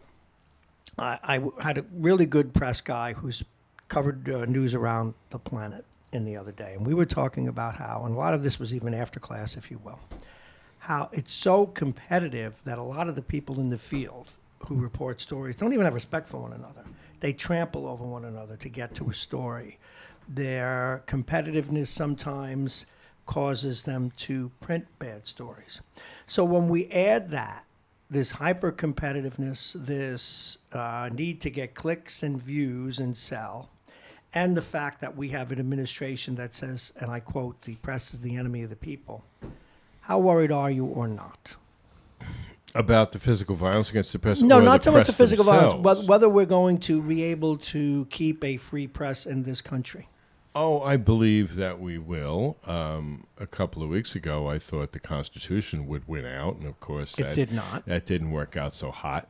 But I do believe that the free press is such a solid foundation of our democracy that it will win out. The president can only do so much, or the Senate or the House, not just to pick on him, to pass laws to restrain a press. But I think that the American people are so conscious that it is a vital part of our democracy that they will not allow that to happen. Now, of course, there's a segment that if they don't like the particular political point of view of that media, they go, we'll shut them down and so forth. But the lack of restraint against the media does not exist, or the lack of rephrase that. There is not a restraint against the media in this country. There is no prior restraint. That in other countries you would have a licensing or a government control. The only government control of the press in the United States is broadcast licensing FCC, of cable right. and radio. Not cable, TV and radio broadcasting. Terrestrial. That's the only one. Whereas in other countries, when I make up the chart in class and hold it up, I say, okay, is this government controlled, government influenced? It's the government own it, and to show a nice big map of the world from the Reporters Committee for Freedom of the Press, or Reporters Without Borders, and they have a color-coded of the countries where there is a problem, there isn't a problem, a relative problem. We're considered a relative problem. There are some issues with the press. But the areas that are red or black is the majority of the world, that there is a serious restraint of the press. And I feel that we will not have that in this country. Well, that's a good thing to hear. And that is why, as much as, I beat up on Fox News regularly, and I have no regrets that I do, and MSNBC is a different type of distorter. But both of them, we still need to protect them as well. However, and here's my however, it's kind of like my feelings about separation of church and state. When the president gives a Medal of Freedom to a guy that has spent 30 years distorting the truth and lying for the sake of one political party over another, how do we give him the Medal of Freedom? Now, free speech medal would be different. Like Talkers, which has become this really sappy organization for talk show people. They just say, "Wow, he's great. Look at him. He created something out of whole cloth," and it's become a real we kiss up on each other to the point of disgust. But at any rate, they give out a freedom of speech thing to people like that, and it fits. It's appropriate. But why? This Medal of Freedom, of course, it was political, but it really, really, really is a disgrace. I'm glad he got it for free speech, but not for, All right, I respect his talent. Me too. Once I saw him do his TV show. Remember, he had that TV show for a short time. A gentleman I worked at Most Wanted, he got into doing on-air promos, and the TV show was one of his clients. And so me and another friend sat there, and there he was for his opening monologue. No notes, no teleprompter, no nothing. Perfect grammatical sentence structure. He's the best. I was in awe. He's the best. I didn't like what he was saying. No, but he's the best. And the fact that the 50 or so people in that little bleachers doesn't were need calls, cheering him on, that kind of unnerved me. And of course, I hope I didn't have a sign on my back, "I don't like this guy." But I was like, keep your mouth shut and don't say anything wrong. And every time he, just clap your hands. When I first heard him, it was going to a Penn State football game in the mountains of Pennsylvania. And I went, who is this guy? And it frightened me. Now, I applaud his success. I approve of his right to free speech. Yes. But what he says and how he just has no regard for the truth whatsoever is frightening. Yes. And the fact that they would reach out and do this surprise thing, maybe they should have a nomination process for the Medal of Freedom, thinking of all the dedicated teachers there are in this country, of the dedicated health workers, people who are law enforcement community who put their lives on the line. They deserve that medal far more than that individual. And to single him out like that, it was just disgraceful. But on the other hand, he has the right to give it to whoever he wants. He does have the right. No, I get it. But one of the things we saw Bannon in the White House, we see this guy get. This is about the far right now, not the Republicans as such. We see this guy get the Medal of Freedom. I am waiting for the day. Who's that crazy Muslim leader? I forget, from Chicago. Farrakhan. Farrakhan. Yeah. Wait till he's in the White House advising a president, and the far right will know what it feels like. Now back to Rush Al for a Sharpton second. Gets a Medal of Freedom. Now back to Rush for a second. You remember the case that kind of, if you look up in Wikipedia, it's kind of a footnote, where the young lady was testifying before Congress. Yes. And he called her those names. Again, it shows how the people without power, the people without the resources to sue him, which she would have had to, as the plaintiff, she would have showed that she was not those names. And I'm sure she would have been able to do it. But then he would have had this dream team defending him, and what would have been the result? Maybe she would have won. Maybe she would have got her attorney fees and so forth. But the fact that he just, I wouldn't even say had the mindset, because I don't know if there is a mind there, to say these things about this there is a woman. mind. It was just disgraceful. Well, I met him. And on the other hand, one more sentence, Sorry. that his sponsors did not just pull out. The whole bunch of them just didn't say, this is a disgrace. It's all about we are pulling our ratings. support of this man It's all about, take him off the air. It's all about targeted ratings. Whenever But I'm they asked to give a didn't. speech, They I did go, not it's have the targeted guts to do it. ratings. No, but they wouldn't. It's not the guts. It's about the Benjamins. It's Right. about money. And so what a disgrace that they didn't turn around and pull their support. But of course they wouldn't they pull their won't. support. As you say. Well, he said He makes money. I was at a press scrum with him, not a press scrum, at one of the aforementioned Talkers radio meetings, which is just, you got to go to them. You got to put a finger in your mouth. RTNDA? Pardon? No, it's it's Talkers Magazine. I mean, at least they do a lot of good stuff in terms of publicizing what goes on in talk radio, but their conferences are like we all do illegal physical things to one another to celebrate what we do. But it's gotten to the point where the guy that runs it's always, oh wow, you're so great. And even and it's like drinking, it's like going to a Mooney meeting, you know. But I drank that Kool-Aid too, my own hypocrisy. When I met Rush, he's so articulate. And he says things that make sense. He'll say to you, for example, never feel bad about criticizing a president. He told me this, never forget it. He said, this is a man or a woman, whomever, who could change your life financially, who could send you to die in war. But what he said, the most meaningful thing he said, because people started asking him, do you believe in everything you say? He said, look, I have two goals. One is to do the most entertaining show I can that gets me listeners. The second is to charge confiscatory rates for advertising. Right. And God bless him. He's the best at what he does, and that he chose. Now, when he first started, I liked it because I've always liked satire, even if I don't agree with the political opinion. Like when even his feminazis thing was kind of funny when he did it, and tree hugging and all. It was great. It was funny stuff. Friends. But somehow he started to believe it, or at least his fans did. Mm-hmm. That's why I always kind of liked Savage. At some point with Michael Savage, I always knew his tongue was in his cheek, you know. Mm-hmm. Because when you get out there among Barack the public, Hussein Obama, or you get your fan mail, or when people call in, you start believing this stuff. And when people start telling you how wonderful you are, you know, I think back to my TV days and some folks that I work with who started out as just ordinary people, and then all of a sudden got put in front of a television camera, and they start getting this mail, and when people coming up to them and stuff, they started believing their own BS, and that, you know, they were actually had an effect on world peace. And it was kind of funny to watch, but then again, it was kind of sad. You know what? Each and every one of us, it's a collective, really has very little effect on where the country's going, et cetera, and where the zeitgeist is.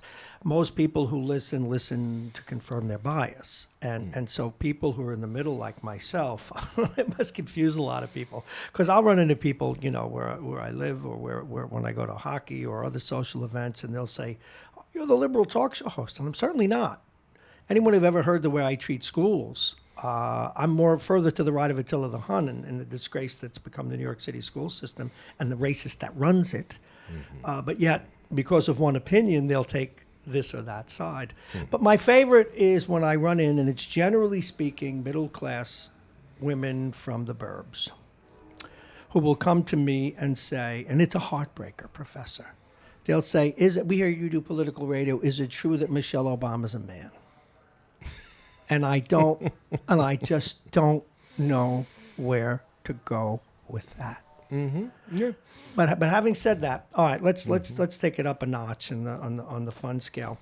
I did a piece today, and we're going to run a little bit past 9 if you don't mind. I did a piece today, and it had to do with the movie, with the series Friends, and how millennials love it, but they're intrigued by it like they're watching something from another planet. Mm-hmm. Look, they're actually sitting around couches and talking. Right. Not it's cell phones. Interesting that you mentioned that, because when it first started, one of my best buddies who had the unfortunate experience of trying to be my assistant at Fox, because he used to say, "You don't need an assistant. You're self-sufficient." I said, "Well, I hope you didn't think I was ignoring it, but, if I got the FedEx envelope in my hand, I'm going to fill out the label and throw it into the bin. I'm not going to ask you to do it." Anyway, Phil was a senior vice president out in CBS and makes a nice piece of change and is very good with calling me when he comes to the city and doing Skype guest speaking and so forth. So he was the original publicist on Friends for Warner Brothers, not for NBC. And as he was telling me about these people, and, I kind of remember Matthew Perry had a show. He was at Fox a little while and so forth. And I just thought to myself, this is the kind of show that nobody expects it to be a hit, but it will be. And sure enough. And, of course, it was the classic model where when the friends, the 6 actors are on the set, they're your new best friends and how are you and all that stuff. A year later, they all have personal publicists and they're not talking to you. Meanwhile, today, if you turn on cable at 10 o'clock at night, let's say, and you have your choice of your 50, 100 channels, at least 5 will be Friends episodes, reruns. Why? Because it's the simplest concept possible. 6 people who, when you first put them together, really have nothing in common, become friends. And they just hang out, and as you say, they talk. And it's just the simplest plot, and you fall in love with these people, either the boys or the girls, and you follow them throughout their lives. Now, I will actually admit, I almost called Phil to ask him, in one of the episodes, yes, I was watching it. In one of the episodes, Rachel has a baby. And I was like, well, wait a minute. First of all, it was kind of up in the air whose baby it was. And then I'm thinking, wait a minute. What happens to the baby? I remember seeing the last episode. I'll admit, I watched the last episode live. And I was like, well, what happened to the baby? I don't remember in the last episode her having a baby on the plane going to Paris and then getting in the taxi and going back and marrying Ross. I couldn't figure it out. Where was the baby? And I was actually going to call up and say, "Hi, I'm sorry to bother you, but what happened to the baby?"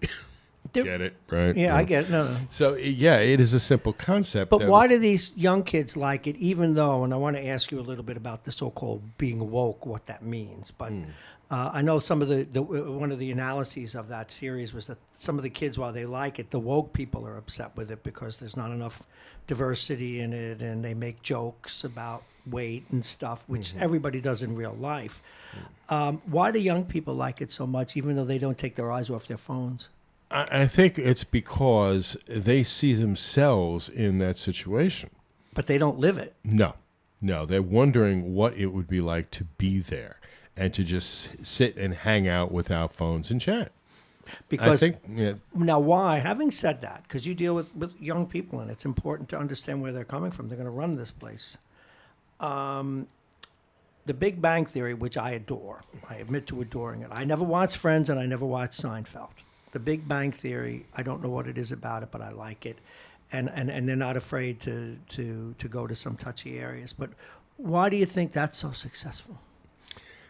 Got me. That is one where when I saw it, I thought, oh, this is a mid-season replacement that's going to laugh. And even the lead character, again, I respect his success and everything, but I don't see his talent. And, he was on Broadway and so forth. And, I hope he continues to work and, his fans continue to see him. It's the way he affects that character that's so right. terrific. I think that's where his talent comes in. But on the other hand, it's a show I just don't get its appeal, and I don't get why it got so popular. But maybe that's me. Okay. I want to back up a little bit. Let's go back to the woke movement. What does that really mean? You see it every day, to be woke. Huh? Yeah. No, I realize, but where to start? But you've got to deal with these young people every day. You've got to be able to relate to that. How much of it is an affectation as opposed to a sincere concern? Well, they do it because they're supposed to.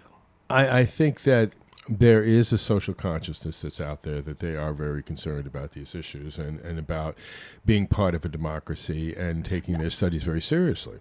But on the other hand, when I walk across campus, and sometimes, and I just see people buried in their phone, and I'm not just picking on Iona students. I'm saying everywhere. When I go other places and I see people hucking their phones, I'm going, whatever happened to dialogue and human communication? Well, the concern I have about the woke movement, even the Me Too movement, is like all movements. Every movement gets to believe, and that's why I have to ease up sometimes on the president, because it gets to believe it's so right that none of the rules apply to them.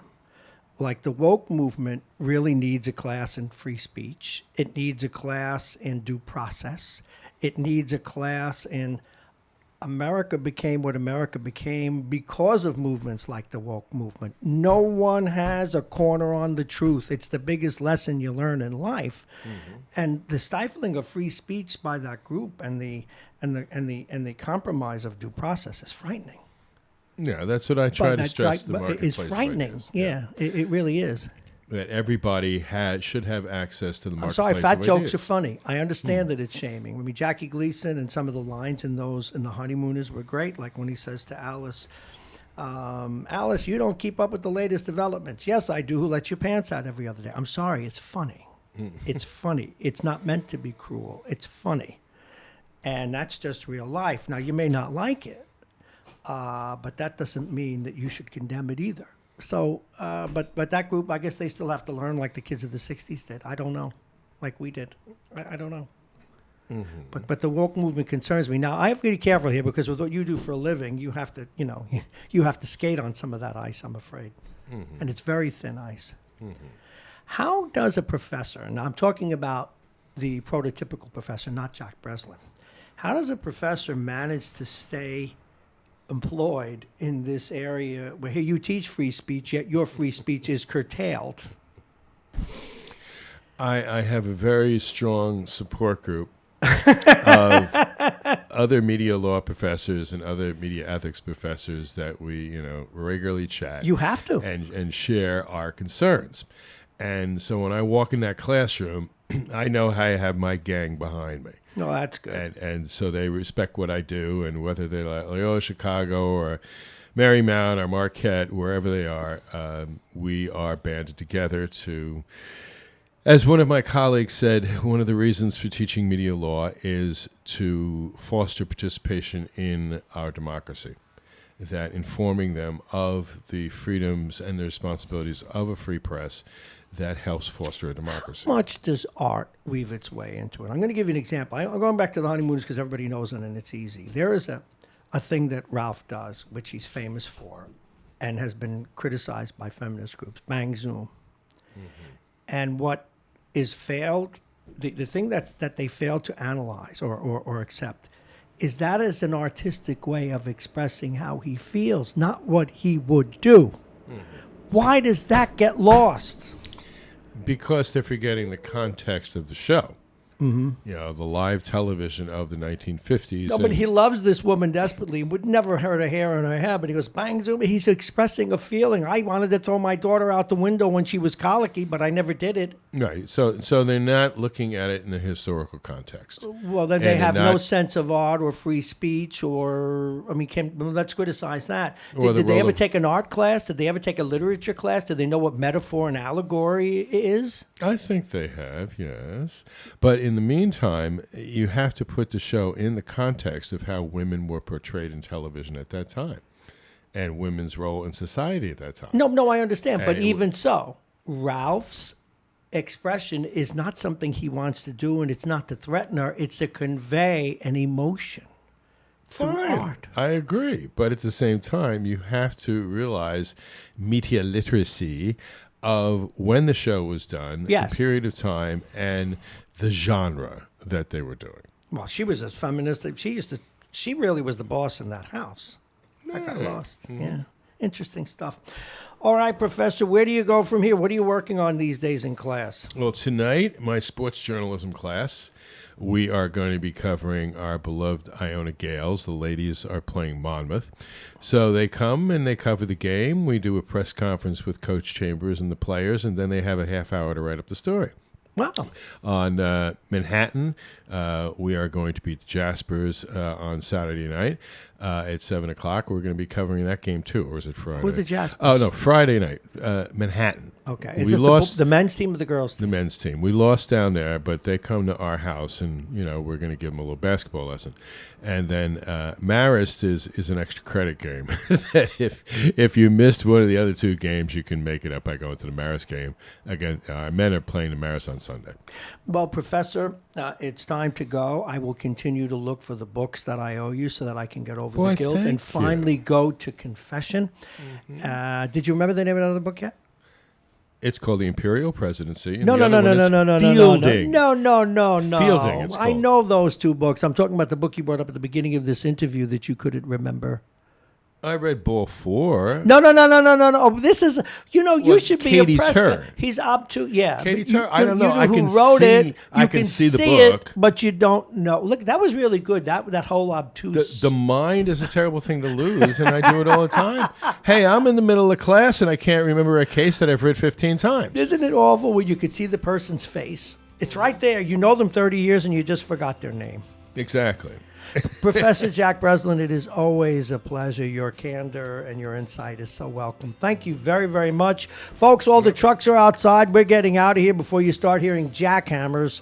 You've been listening to Radio Westchester. Of course, you've been listening to Mornings with Bob Marrone. I am Bob Marrone. We're available each and every day at 6, usually 6 to 10, but we're going to keep an eye on how this construction goes. We may have to start doing it remotely in a day or two. We're brought to you by our friends at United Hebrew of New Rochelle, the top-rated campus of senior care. Visit uhdc.com. Aging Issues Management, their partner, Aging Issues Radio. Their owner poked his head in early in the middle of an interview. The law firm of Pena and Kahn, Dominic's Fine Cigars, and Plug-in Virtual Reality. Of course, we thank Dr. Breslin, Ivar Hayden, Jake, and Jake Schaefer's picks, or Bob Marrone's hockey picks now, which Anthony Galetta has coined Bob's bloopers. Mike Duffy, defense attorney, Mike Edelman, political analyst, and Vince Russo. Thank you all. Excuse me. We will see you all tomorrow. Thank you for listening.